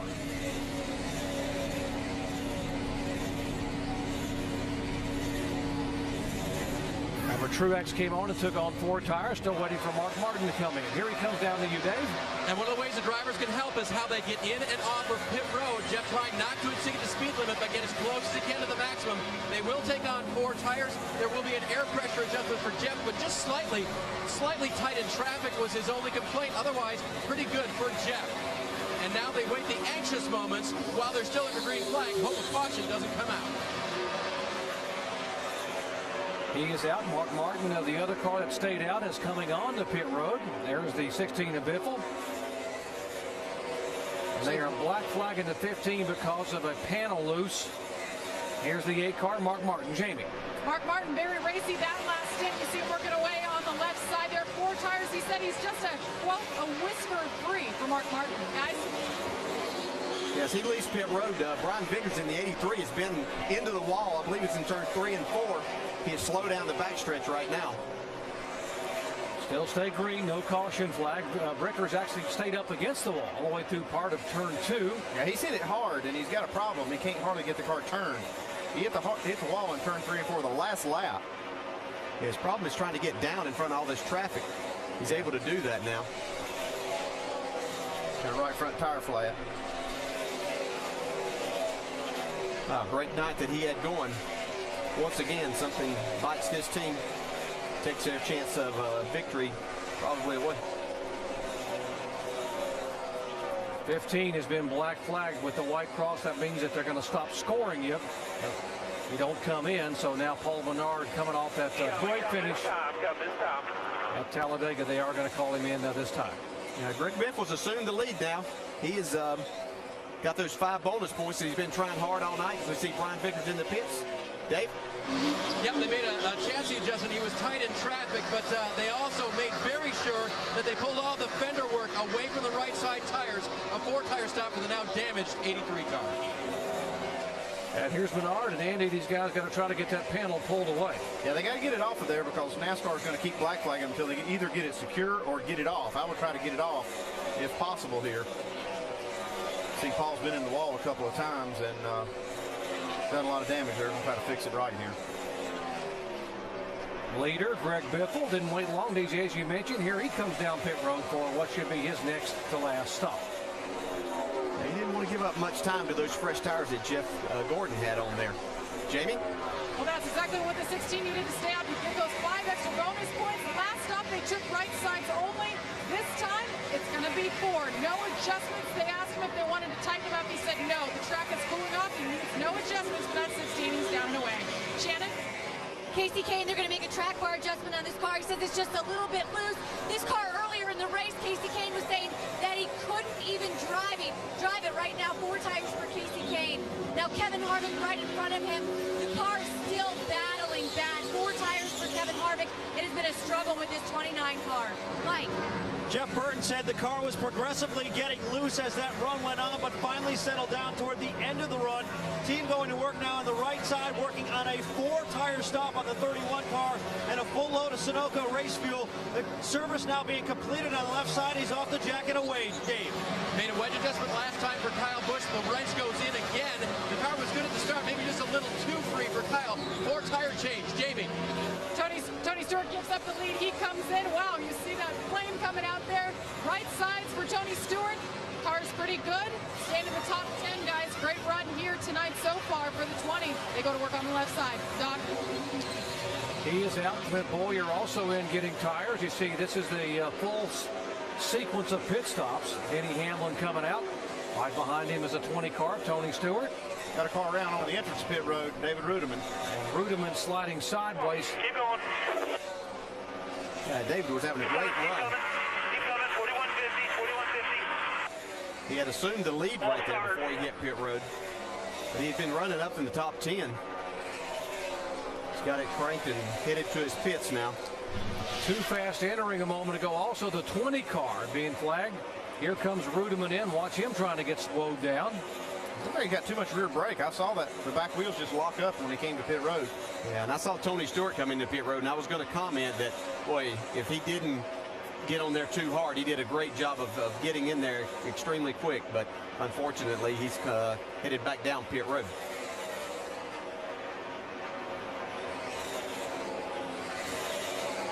Here's the 18. He was also too fast entering pit road, so hit penalties here again. Here's Tony Stewart. We were watching, looking right at this a moment ago, DJ, and he just jammed the brakes on. You've seen all these guys on these green flag stops trying to get everything they can. That first segment, you see that cone. That's when they start timing these cars. 50.83 miles an hour is what he was clocked at, and you're allowed from 45 up to 50, but nothing above. Our latest leader, Robbie Gordon, was being shown as the leader in his Dodge. Robbie coming off that top 10 at Talladega. Yeah, the guy that was struggling a lot earlier in this race, Reed Sorensen, is now in the lead. This is because he has not gone to pit road yet. Jeff Gordon's in second, Greg Biffle third. Looks like Reed Sorensen is the only car yet to make a pit stop. Just having a problem on Robbie Gordon's car. Air wrench failure. See, the front tire changer has to come back around with his wrench to get this done. Yeah, you're not allowed to use another one there, are you? No, come back at that. 2 wrenches is all you're allowed. If you lose one, you just have to start, changing tires with the one you have left. 41 Reed Sorensen is the leader here. He's yet to make his pit stop. He actually pitted on lap 209, so should be coming on momentarily. Behind him, those that have made pit stops, running second and third, Jeff Gordon. That was the leader when he came on the pit road. Oh, a couple of guys trying to get Woe down there, getting a little bit out of shape. There is Jeff Gordon in the 24 car. So once Sorensen makes his stop, it'll be Gordon back in the lead, then Biffle, Jeff Burton, and Mark Martin. And when Jeff Gordon had pitted, we have trouble here for Robbie Gordon.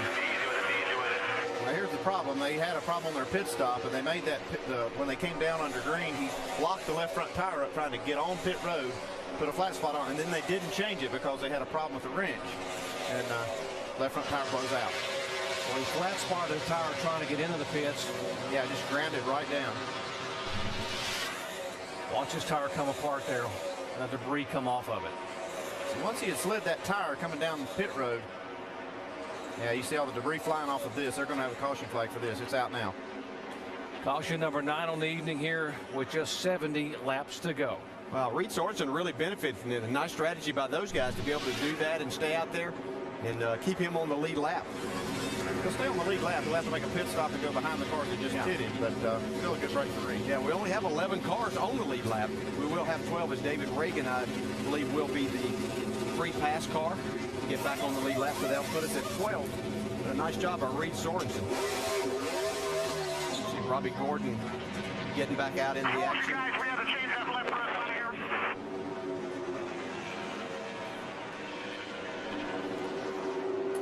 And this is just said we've seen a number of times, whether it's guys in the chase or anybody else. And Robbie Gordon was having a nice run here tonight, but mistakes in the pits can cost you, whether it's failure or just not getting the job done.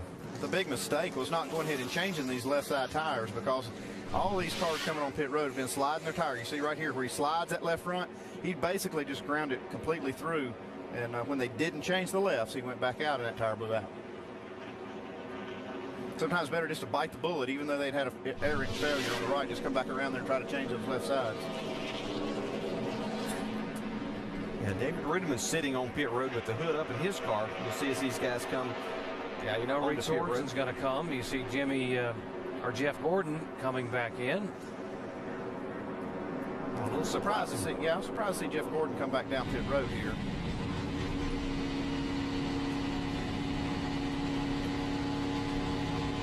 Sorensen already in his pits, and Jeff headed down to you, Dave.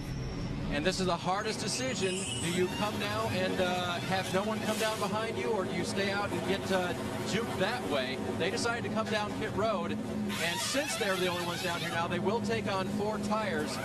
When this car gets in traffic, it's extremely tight, even with 4 fresh tires. So they put themselves in a position they don't want to be in. We'll see if Jeff can pull himself out of this one.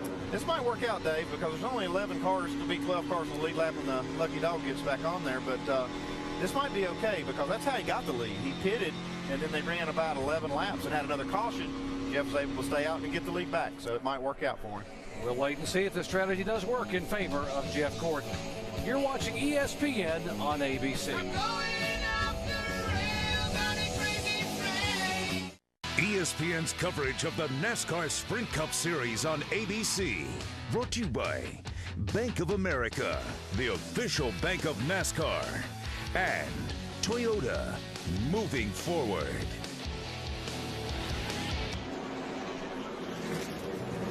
We are at the 400-mile mark tonight here at Lowe's Motor Speedway, and Greg Biffle has reassumed the lead after a little shuffle of pit strategy that finds Jeff Gordon going from second place at the caution flag to 7th place now.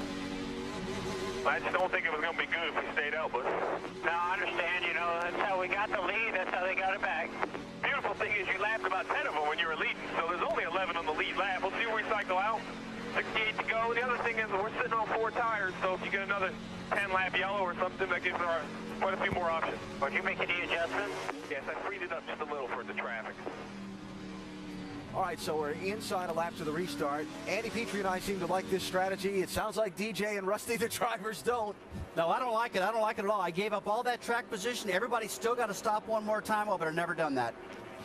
Yeah, I'm with you, Rusty. I would like that. We saw Jeff Gordon's car be out there in front and be really good, and I wanted to see him have a good night here. It can work out for Jeff Gordon. I know it doesn't look good now, yeah, but it can work out. Just got to see how this thing's going to shake out. Circumstances are going to determine this. I hope you're right.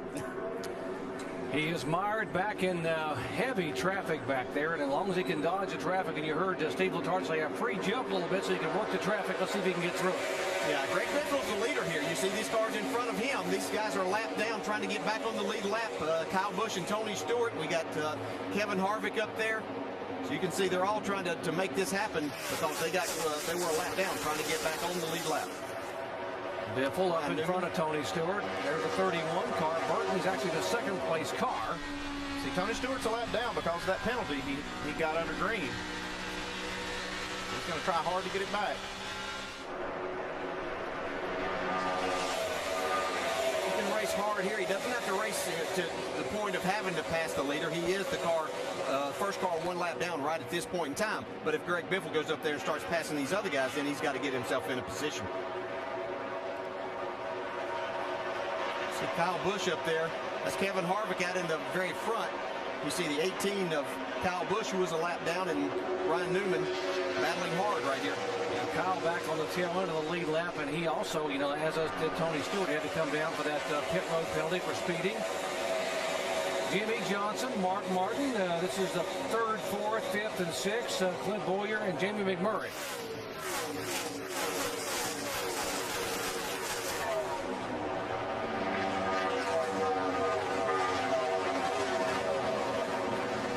Johnson once again finding himself in a position to possibly win another race here at Lowe's Motor Speedway. He's got some work to do. Jeff Burton there trying to take the lead. Burton on the inside of the 16 car. Wow, Jeff Burton's had just a phenomenal night. He's done a great job with this race car. They've done great pit work. They've done fast work in the pits, but great pit calls by his crew chief also.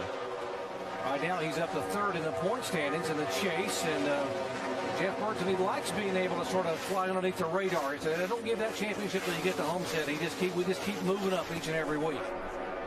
He's doing a really good job here. He wasn't able to make that pass to get by Greg Biffle, but he's in a great spot. Mike? And DJ, a pretty good debut for a new generation chassis for this team. Scott Miller told me this car has never been used in competition. It was built specifically for this race.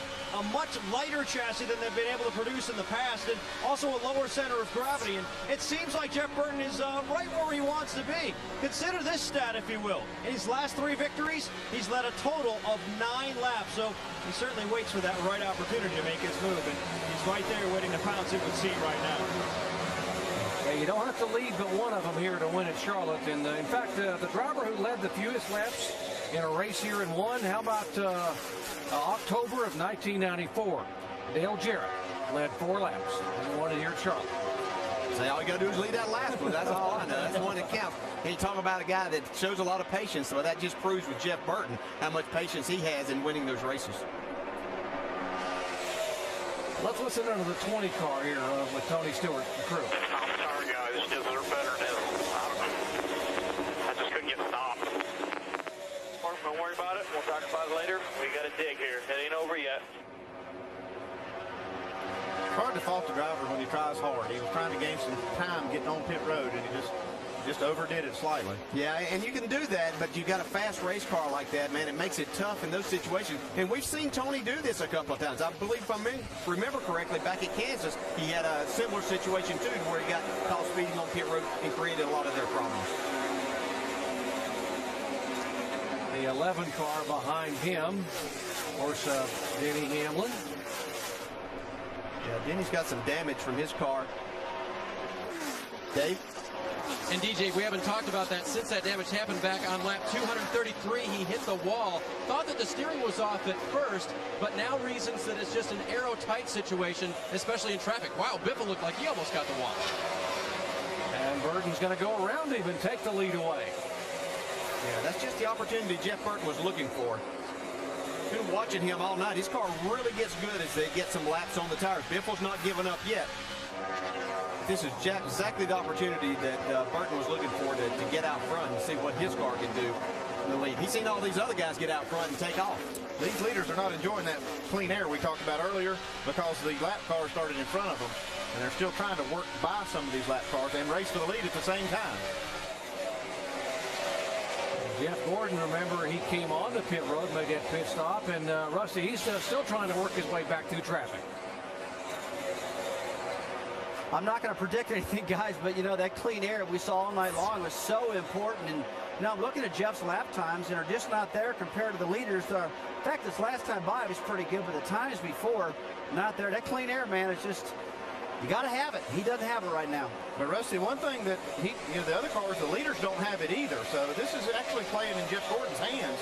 He's able to make up a couple spots here. He's already up to 6th spot. He's running down Jamie McMurray for that next one. Yeah, he could actually see the leaders from where he's at, so he's not in a bad spot right now.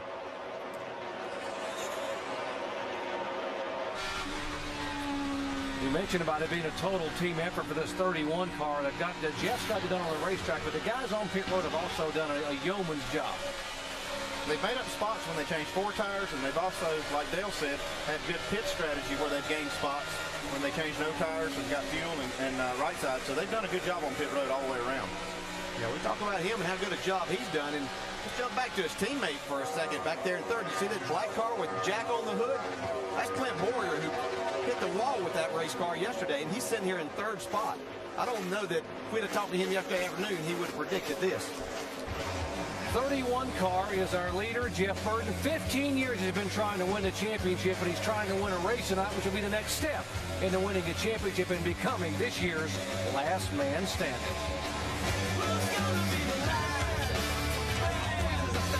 He could be a factor before this thing.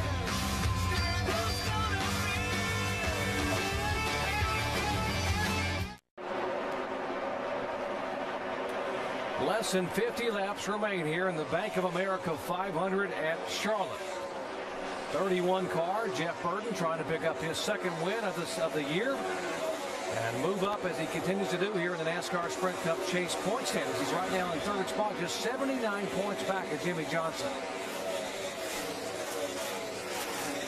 Clint Boyer now is taking the 2nd spot away from Greg Biffle. There's the 07 car Boyer, Biffle behind him.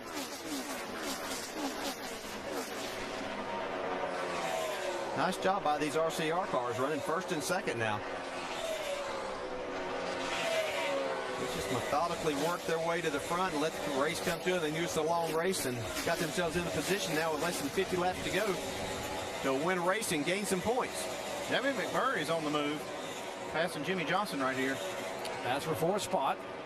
Johnson gets the high line and goes back by him on the outside. Jeff Gordon is right behind these 2 cars trying to run them down. So Gordon did get a bit of a break, and as you mentioned, Andy, the biggest break he got when he had to make that pit stop was the fact that leaders were also in traffic and didn't have clean air. Yeah, they've got some cars in front of them like Ryan Newman in the 12 and Kyle Busch. Those guys are fast, and they were in front of the leaders, and the leaders really just never got the benefit of that clean air like we've seen all night long. See Jamie McMurray making that pass from Jimmy Johnson to slide into the 4th spot. Nice run for Jamie McMurray. Here comes Jeff Gordon. On the move here. This could work out for him. It's going to be interesting to see. It could. Circumstances are going to determine how this works out for this team. If the caution comes out at the right time, they might be able to just get 2 tires or no tires, jump back out there, get that lead back. Not that big a difference between Gordon when he pitted and Jeff Burton, 9 laps, but how much does that make? Is it that significant enough on the tires? No, I don't think that's going to be the issue. And the thing is now that Jeff Burton has some clean air. He's gotten by all of those lap cars. There's a couple that did pass him and have gone on. Tony Stewart and Kyle Busch are still out there, but they're so far in front of him. I don't think the tire issue is going to be something that's going to affect him, especially as they run on. They're all going to have to pit again. And but Jeff Burton he's utilizing that clean air right now to kind of pull away from everybody else. Let's check in on Jamie McMurray. Jamie. And Jamie McMurray on the outside of Jimmy Johnson right there in the 26 car. I talked to Larry Carter, his crew chief, today, and he said, you know, we're just trying our own thing. They're one of 2 of the Roush Fenway teams that aren't in the chase, so they're looking forward to next year. He said they actually had a great test here a couple weeks ago. They learned a lot. They were bringing that tonight, and gosh, they really need a good run. They finished 17th or worse the last 6 races. Right now, they're running for it. Dave? Right behind him, Jimmy Johnson's car is very loose, and it looks like Jimmy McMurray's is just a little bit too. Johnson fighting back now. Remember, the last time they pitted was under the green flag stops. They took on 4 tires, made a wedge adjustment because the car had been too loose, and it's still there. Almost wrecked, according to the driver, a few laps back. Yeah, that's one thing you do. You see him right up on the bumper of Jamie McMurray here. When you have a loose race car, if you can get up to that car in front of you, take that air off the front end, it won't turn quite as good, so you can alleviate some of your loose situation. So if you know a guy's loose, you're going to get up there and try to aggravate it even more. You know, these guys wouldn't do that. Yeah, here comes Jeff Gordon on the outside, looking back from Jimmy Johnson. By the way, the 70 car, Tony Raines, has now gone to the garage area. So 4th, 5th, and 6th. Gordon back in 6th spot. McMurray is 4th. And McMurray may have an issue, Jamie? Well, earlier in the race, he had a tire go down, and right now, radio communication is indicating they have the same problem. They think they have a tire going down. That could be the reason why we saw him getting so loose. Let's keep our eye on this 26. We saw him last night get real loose and make a pit stop thinking he had a flat tire, and it wasn't flat. So, you know, this is something. You know, some of these guys get these feelings in the car, and they don't really know what's causing it. And I think when he passed Jimmy Johnson, he did get real loose. Thought maybe he had a flat tire. Yeah, and I think it's really harder to detect when you actually do with this new car because of the drivability of it and the aerodynamics of this car. It makes it more difficult to really distinguish when you have that. He's still running pretty good, though, so we see Jamie McMurray's able to stay in front of Jimmy Johnson and Jeff Gordon. Hey, Doc and Andy DJ, so we're sitting down here, as usual, with the calculator smoking, trying to figure out, Jeff Gordon, this restart happened with 63 laps to go. Any way you see him making the finish on fuel and making an economy run out of this from here? No, not under Green Allen. They would have to have a lot of caution flags, laps to make that work. And I think if the caution comes out, they'll come back down pit road and get tires. Funny you should ask, gentlemen. In May, this car was awful, according to crew chief Steve Letarte. Near the end of the race, the only way they were going to do anything good was to have a fuel mileage strategy. They ended up finishing 4th. Steve told me this morning the computer told them they could only go 58. Guess how many laps they went when Jeff Gordon saved them fuel? 63.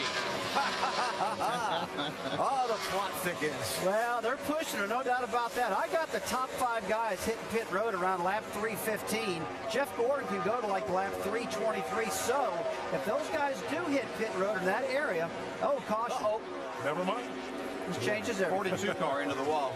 Yeah, 42, Montoya bringing out caution. And it will throw all that fuel strategy out the window. All right, come on down to the bottom. We had this whole deal worked out, too. Yeah, this started a little while ago. Yeah. As they came off of turn 4 and down the front stretch, you can see Kurt Busch in the 42. Now, what's the 6? He'll get in the mix here, too. And these guys aren't finished here. David Reagan said, let me get out of town for you. Well, right there. Crash. I believe that's what cut the left front tire down to send Montoya into the wall. You can see it's smoking there, but a lot of damage. Just arguing over space. Yeah, that was about 5 laps ago, and so it lasted that long. But the left front tire was down there, and I believe that's what sent him into the wall. Okay, here's where the strategies are going to come into play. It's 37 laps to go. Jeff Gordon's got a little bit fresher left side tires than the other cars. Does he get 2? Does he get 2? Does he get none? Get a little fuel? Do you get 2 and try to get him up there, or do you put none on him? What do you do? I think I get 2 tires because we've seen some tire issues, and I just think it would be best to get right side tires anyway. You have to get enough fuel that he can be there that long anyway. It's going to take about 6 or 7 seconds to change right side tires. That's about how much fuel he needs, so wouldn't hurt to just get a little bit. All right, here they come. Let's see what's going to happen here and what should be the final stop. Jamie. And guys, 16, Greg Biffle said he's just a tip too tight. They over-adjusted on the last stop, so they were going to make a track bar. They may just make wedge now and right side tires. And last indicator, Mike? Clint Boyer's been fighting loose most of the night, but he said this is the best he's been. Meanwhile, your leader, Jeff Burton, a very quick pit stop, gas only.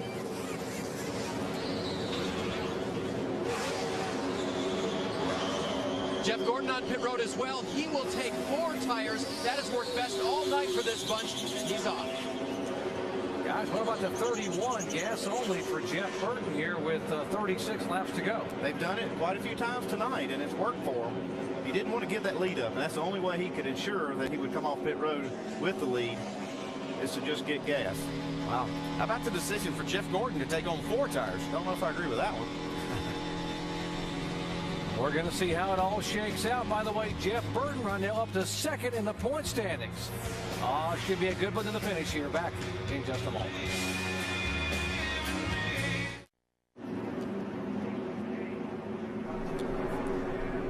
Coming up after the race, stay tuned for your late local news over on most of these ABC stations.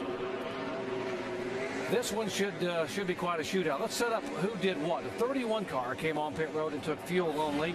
2 tires for Jimmie Johnson in the 48, Kyle Busch in the 18, and Kasey Kahne in the 9. And also the Kurt Busch in the 2. 4 tires for the 20 of Jeff Gordon and the 16 of Greg Biffle. Who's in the best spot, guys? I think Jeff Burton. He's got the lead. Clean air. I think he's in the best spot. Over on ESPN coming up next, SportsCenter will be tracking some neat stories, big wins on campus today in college football. Who's the nation's #1 team? What about that Red River rivalry? And the Red Sox-Rays Game 2.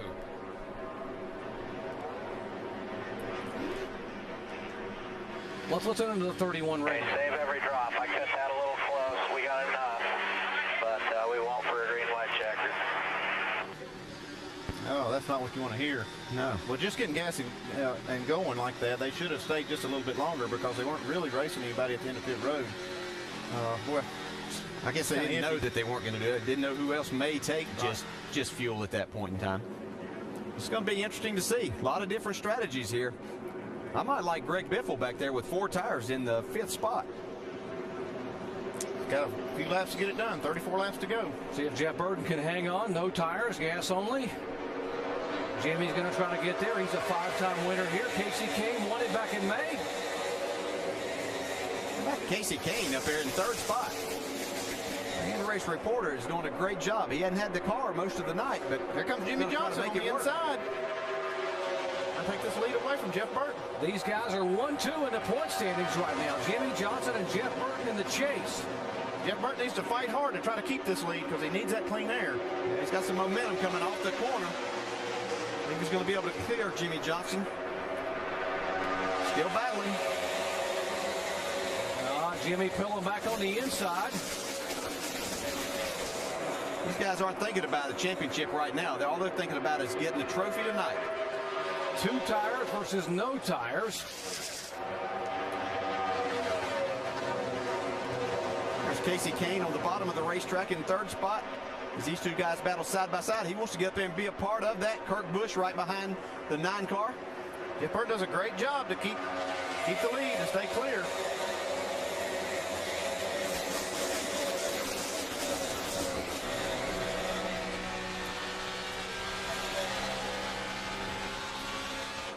Looks like Jimmy's got another run. But here comes Jamie McMurray under Greg Biffle. 5th place. McMurray trying to take that spot away. 48 got a nice run off of turn 2 and down the backstretch. Now he's trying to make this move on the inside off of turn 4. It looks like Jeff Burton struggled just a little bit off of turn 2 the last lap, and it allowed Jimmy to gain on him going down the backstretch. Jimmie Johnson really good entering turn 1 a moment ago, and that's where he tries to grip to the bottom. Look at the 31 coming back. Yeah, but you can't get in there on the inside of that car. On the outside, you lose some of that downforce. And you got to hand it to Jeff Burton. He has fought this challenge off from Jimmy Johnson. Look at this group here. Kyle Busch, Jeff Gordon, the 07 of Clint Boyer. Here goes Gordon to the high side of the 18 car. Yeah, but he's going to run up on a lap car there of Regan Smith. You see Clint Boyer right back there. Gordon's going to fall in behind Kyle Busch. Give him a little bump there down the front straightaway. This is 7th, 8th, and 9th. You see these guys battle. Kurt Busch is taking over the 3rd spot, as you see, right behind Jimmy Johnson. Miller Lite Dodge has come to life here at the end of the race. Back up front again, Jimmy Johnson gets off that 3rd turn and off of 4 pretty well, but then Gordon and Jeff Burton able to stay out front here down the straightaway. And Jeff Burton won't give you a lot of trouble in the middle of the race, but I'm going to tell you right now, 28 laps to go, he is not giving this lead up easily. This is a great battle. Jeff Burton knows how difficult it's going to be for Jimmy Johnson to make that pass on the inside. He's willing to give him that inside lane right now. And also Jeff Burton, now maybe thinking about to win, but he's never won a championship. And these two guys are right now are 1-2 in the point standings. Jeff Burton knows he's going to have to win races to win the championship. He's in a good spot to do that tonight, and he's going to give it all he's got. You know, last week we saw Jimmy Johnson pull some strategy that kind of surprised a lot of us. He was satisfied at the end of that race to lay back there and take him a top 10 and get out of there. Okay, he don't want to do that here now, but he lost a little bit of time off of turn 2 right there. He got some company right now. Kurt Busch has come to life. Yeah, he has Came back there as well. Yeah, this is Jimmy Johnson's house. This racetrack has his sponsor's name on it, and he expects to be in victory lane when he comes here. Casey Kane, we mentioned he has won 3 of the last 5 races run at this racetrack. He's peaking at the right time, right at the end of the race. Just like he did in the spring. Yeah, he won the All-Star race, won the Coke 600. Shannon. What a night it has been for Casey Kane. He was as far back as 26. He got the lucky down back on lap 187. Really been battling loose conditions with this car all night. They came down pit road, took 2 tires. Did not surprise me because I spoke with this crew chief, Kenny Francis, who called the shots for the nationwide race last night. He told me we came down at the end of the race, we took 4 tires. We should have taken 4. I'm learning from that move. His driver still doing a heck of a job, though, back there in the 4th position. Jeff Burton slipping away from these guys in that clean air. And that car's good. A lot of cars have been good out front, but that was a great job by Jeff Burton. Really battling that 48 to keep the lead. Now inside of 25 laps to go. ABC's Bad Girl of Television is finally back. Christina Applegate stars in the season premiere of the Emmy-winning comedy Samantha Who. Monday at 9:30 Eastern, 8:30 Central on ABC. And I'm not saying Jeff Who. They know that's Jeff Burton out front. He needs to win this race. He is serious about it. You know, the only thing is don't know if he's got enough fuel. I heard that radio transmission after that last pit stop. Yep, they don't want to see a caution late to see if he's to get to a green-white checker. They think they got enough to get to 334 and maybe not beyond. Remember what happened here in May when some people gambled on fuel, and it was Carl Edwards who ran out of gas on the white flag lap running 3rd. Had to coast down to the checker.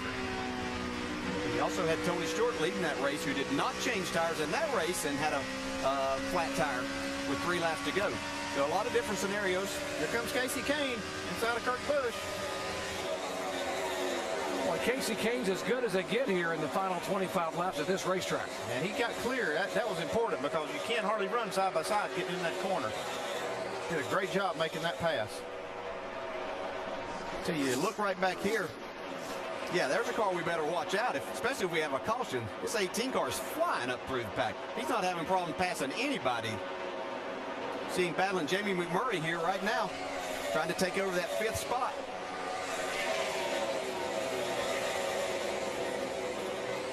It's about far the best race they've had in the chase. These guys have really struggled. Good to see them have a good night. And this is all happening after they had a speeding on entering pit road under our green flag. Dave? And DJ, they hit the wall in final practice. In fact, last night before Kyle dominated the nationwide race, crew chief Steve Addington was to have made his way to the pit box to help out. He showed up late. Everyone asked why. It says, because I was working on my race car. We hit the wall in final practice. Well, I guess they got the sheet metal hammered out just right, because they have been good tonight after a poor start and then worked on the car. They've gotten very good. Nice job by those guys to get this car back in shape where he could drive it like this and be up towards the front. I don't think he has enough laps. He's got 20 laps to go. Don't know if that's enough to catch Jeff Burton. Check in on the Jeff Burton team, Mike. Well, Doc, it appears that in his pre-race comments, Jeff Burton was a bit prophetic, completely focusing on Jimmie Johnson. He said, there's absolutely no question they've been the most consistent team at these next two racetracks. That, of course, being here and Martinsville. But he said, as good as they've been, we need to be better. If we're going to beat them in the championship, we need to continuously chip away. We need to make them earn it. And that's what he's trying to do tonight, trying to hold off the 48 by the slimmest of margins, Dave. And they know that even though they've been good here, Mike, they have to keep improving their race cars. Did the Charlotte test a few weeks back help out this team? It did not. They had a horrible test. What helped them was after that, they fixed the things that didn't go well in the test and went to the 1.5 miles of Kansas. A little different, but the same length of track. They ran very well there, dominated the race, and won that race. Chad Canal told me that's what got us prepared for tonight's event. Last couple of laps, as you guys mentioned, Kyle Busch has been quicker than either one of these cars here, Jimmie Johnson or Jeff Burton, but he's only got 18 laps to get there. Yeah, and Burton's losing a little bit of time to Jimmie Johnson, and so that lap there, they were pretty much equal. The one car right now that looks like he's in a good position and gaining is the 9 car of Kasey Kahne. I know Kyle Busch here, he's fast, but he's got a few cars to go through before he can get to the lead. And like you said, I thought Jimmie Johnson was catching a little bit. The guy on the move is Kasey Kahne. But also now, Jeff Burton seems to have found a little bit more speed. I'm not sure he wasn't saving some fuel there for a few laps. Here comes Kasey. He's got a little run on Jimmie Johnson. You know, Jeff Burton would like to see this too. That's 5 more points he's thinking about this championship.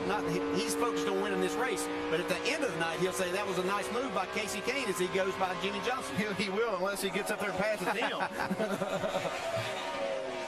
You crew chiefs are always thinking. I was being positive from the driver's side of it that he wasn't going to come get me, but he's just helping out the situation there. Shannon, how about Kasey Kahne? DJ, they made a track bar adjustment on that last pit stop, and wow, this car has come alive. They're telling Kasey Kahne over the radio, just maintain your focus because he is turning some of the fastest laps on the track. He's got his doing that. He's got himself in the right position, too, if the 31 car does not have enough fuel to make it to the end. Certainly does, yeah. He's our in-race reporter. We won't talk to him right now. We know he's a little bit busy. But, man, what a run he's made. This is impressive. A lap down early on in the race, got the lap back. Back at about 25th position, just picked them off one at a time. Very patient by this crew for Kasey Kahne, Kenny Francis and company to dial him back in here when the laps count. Jeff Burton and Jimmie Johnson have a lot to lose by gambling, but Kasey Kahne, he can do anything right here. He has nothing to lose. Burton was just a little bit faster on that lap right there. About 5/100ths of a second. I think he just checks that mirror. He might be saving just a little bit of fuel since his crew chief told him they weren't sure if they had enough. He's down to 12 laps to go now. You see Jimmie Johnson is coming under attack to Kurt Busch now. He doesn't want to lose another spot. 5 more points in his quest for his 3rd straight championship. Could be very valuable by the time we get to Homestead. Well, Shannon's the top of your screen there. The differential, Burton now just 84 back. Biffle 101. Yeah, Biffle's falling back to 7th spot, so those 4 tires don't seem to have agreed with his race car. Now, 4 tires just was not the right call. We see Jeff Gordon, he got 4 tires. He's 8th place right now, not able to make any move to the front. Mark Martin's back in 9th and David Reagan in 10th. Tony Stewart is just outside the top 10. Whoa. A little contact there with Kurt Busch on the 48. A little nudge, and Kurt will take the spot away. So now Jimmie Johnson back to 4th position. Yeah, that'll tighten the point standings up just a little bit more. Yeah, down to 79 now. And you got another car coming on to Jimmie Johnson in his mirror, Kyle Busch.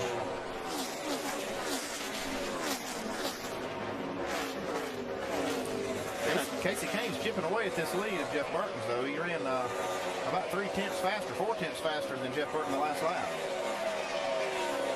About a tenth faster that lap, so he's getting a little bit closer. Burton had a little traffic to deal with there. Casey Kane will be coming up on the 7 car of Robbie Gordon. You see a few more cars in front of Jeff Burton, so he will have a little traffic to deal with. I'm sure these guys will give him plenty of room, though, as we get down here inside of 10 laps to go. Jeff Burton's a 2-time winner at this racetrack. His wins coming in the fall of '99 and the spring of 2001. But he's been very consistent over the years. 6th or better. He has finished 6th or better in 4 of the last 5 races. And he's the only other driver besides Jimmie Johnson to finish in the top 10 in all 4 chase races this year. He's been awful consistent. 2 fourths and 2 sevenths in the chase so far. He's leading this race here at Lowe's Motor Speedway. So we see Kyle Busch has caught Jimmie Johnson, trying to take that 4th spot away from him. He's going to get this spot, too. He's got a big run. Another wiggle by Jimmie Johnson off the corner. Yeah, Jimmy really loose on the exit of the corner right now.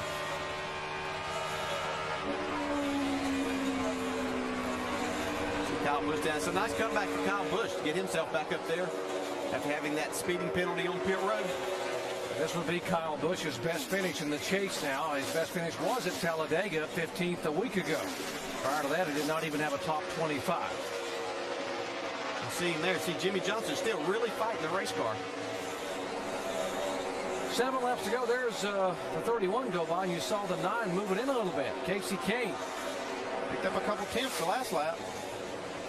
He's down on the bottom, trying to make some time there, the shorter way around. We heard Casey say earlier before the night started, wherever that race car wanted to go is where he was going to take it. He's going to make a race out of this. Yeah, he can see him now. No traffic between them. This time, 5 to go. That's Kim Burton right there. That's Jeff's wife. She gets so nervous up there in these waning laps of races, watching her husband try to win it. Yeah, nice lap there by Jeff Burton, back down in the 32nd bracket, but still was beat right at a 10th of a second. McMurray going by the 48, so 5 more points for Jimmie Johnson, slipping back now to 6th place. Everything's happening good for Jeff Burton right now. If he can just hold on to this lead. But Casey Kane keeps closing in on him. Jeff Burton's got one more car that he's battling off of turn 4 here, a lap car. Come on. Makes the pass there. All clear. 4 laps to go. He really doesn't have any traffic that he's going to have to encounter from this point to the end of the race. But Casey Kane is there. He can see him in his mirror now. If he picks up what he picked up the last lap, Casey Kane will catch him on the white flag. Okay, you're racing a guy this hard at the end of the race, Dale. How much are you looking in that mirror? You look occasionally once you get straight. You're not looking through the corner or anything, just a little bit. You're just doing your job. You're just glancing to make sure you still have some advantage right there. Jeff Burton's professional. He knows how to do this. Kim Burton, Jeff's wife, knows how much he wants not only to win here, but how much he has dreamed about winning a championship. His career began 16 years ago. I'm sure, DJ, if a lot of the drivers in the chase would say they couldn't win it, they'd like to see Jeff Burton win. You poll these other 42 drivers, not only the drivers in the chase, but these other 42 have a huge amount of respect for Jeff Burton, the way he conducts himself on and off the racetrack. He's got huge fans and a lot of us out here. His unofficial nickname in the garage area is the Mayor. He's got 2 laps to go to get it done. Does he have enough fuel? Yeah, that's really the issue now. I don't think Casey Kane can get to him as long as he doesn't run short on fuel.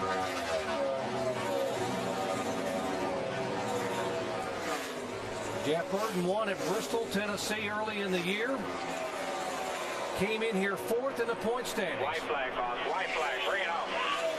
1.5 miles away from a victory at Lowe's Motor Speedway and jumping big time up into serious contention in the chase for the NASCAR Sprint Cup. Yeah, right now he's 69 points behind. He said he needed to win races to be a serious factor in this. He's driving his way into this championship hunt. That's the way you do it. That's the way he wanted to do it. On an October night, under the lights at Lowe's Motor Speedway, 41-year-old Jeff Burton hangs on and gets it done. Burton wins at Charlotte. Yeah, nice win there. Casey Kane 2nd. Kurt Busch, great run by him. His brother Kyle right behind him in 4th. Jamie McMurray comes home 5th. Good job, guys. Good job. Real good job.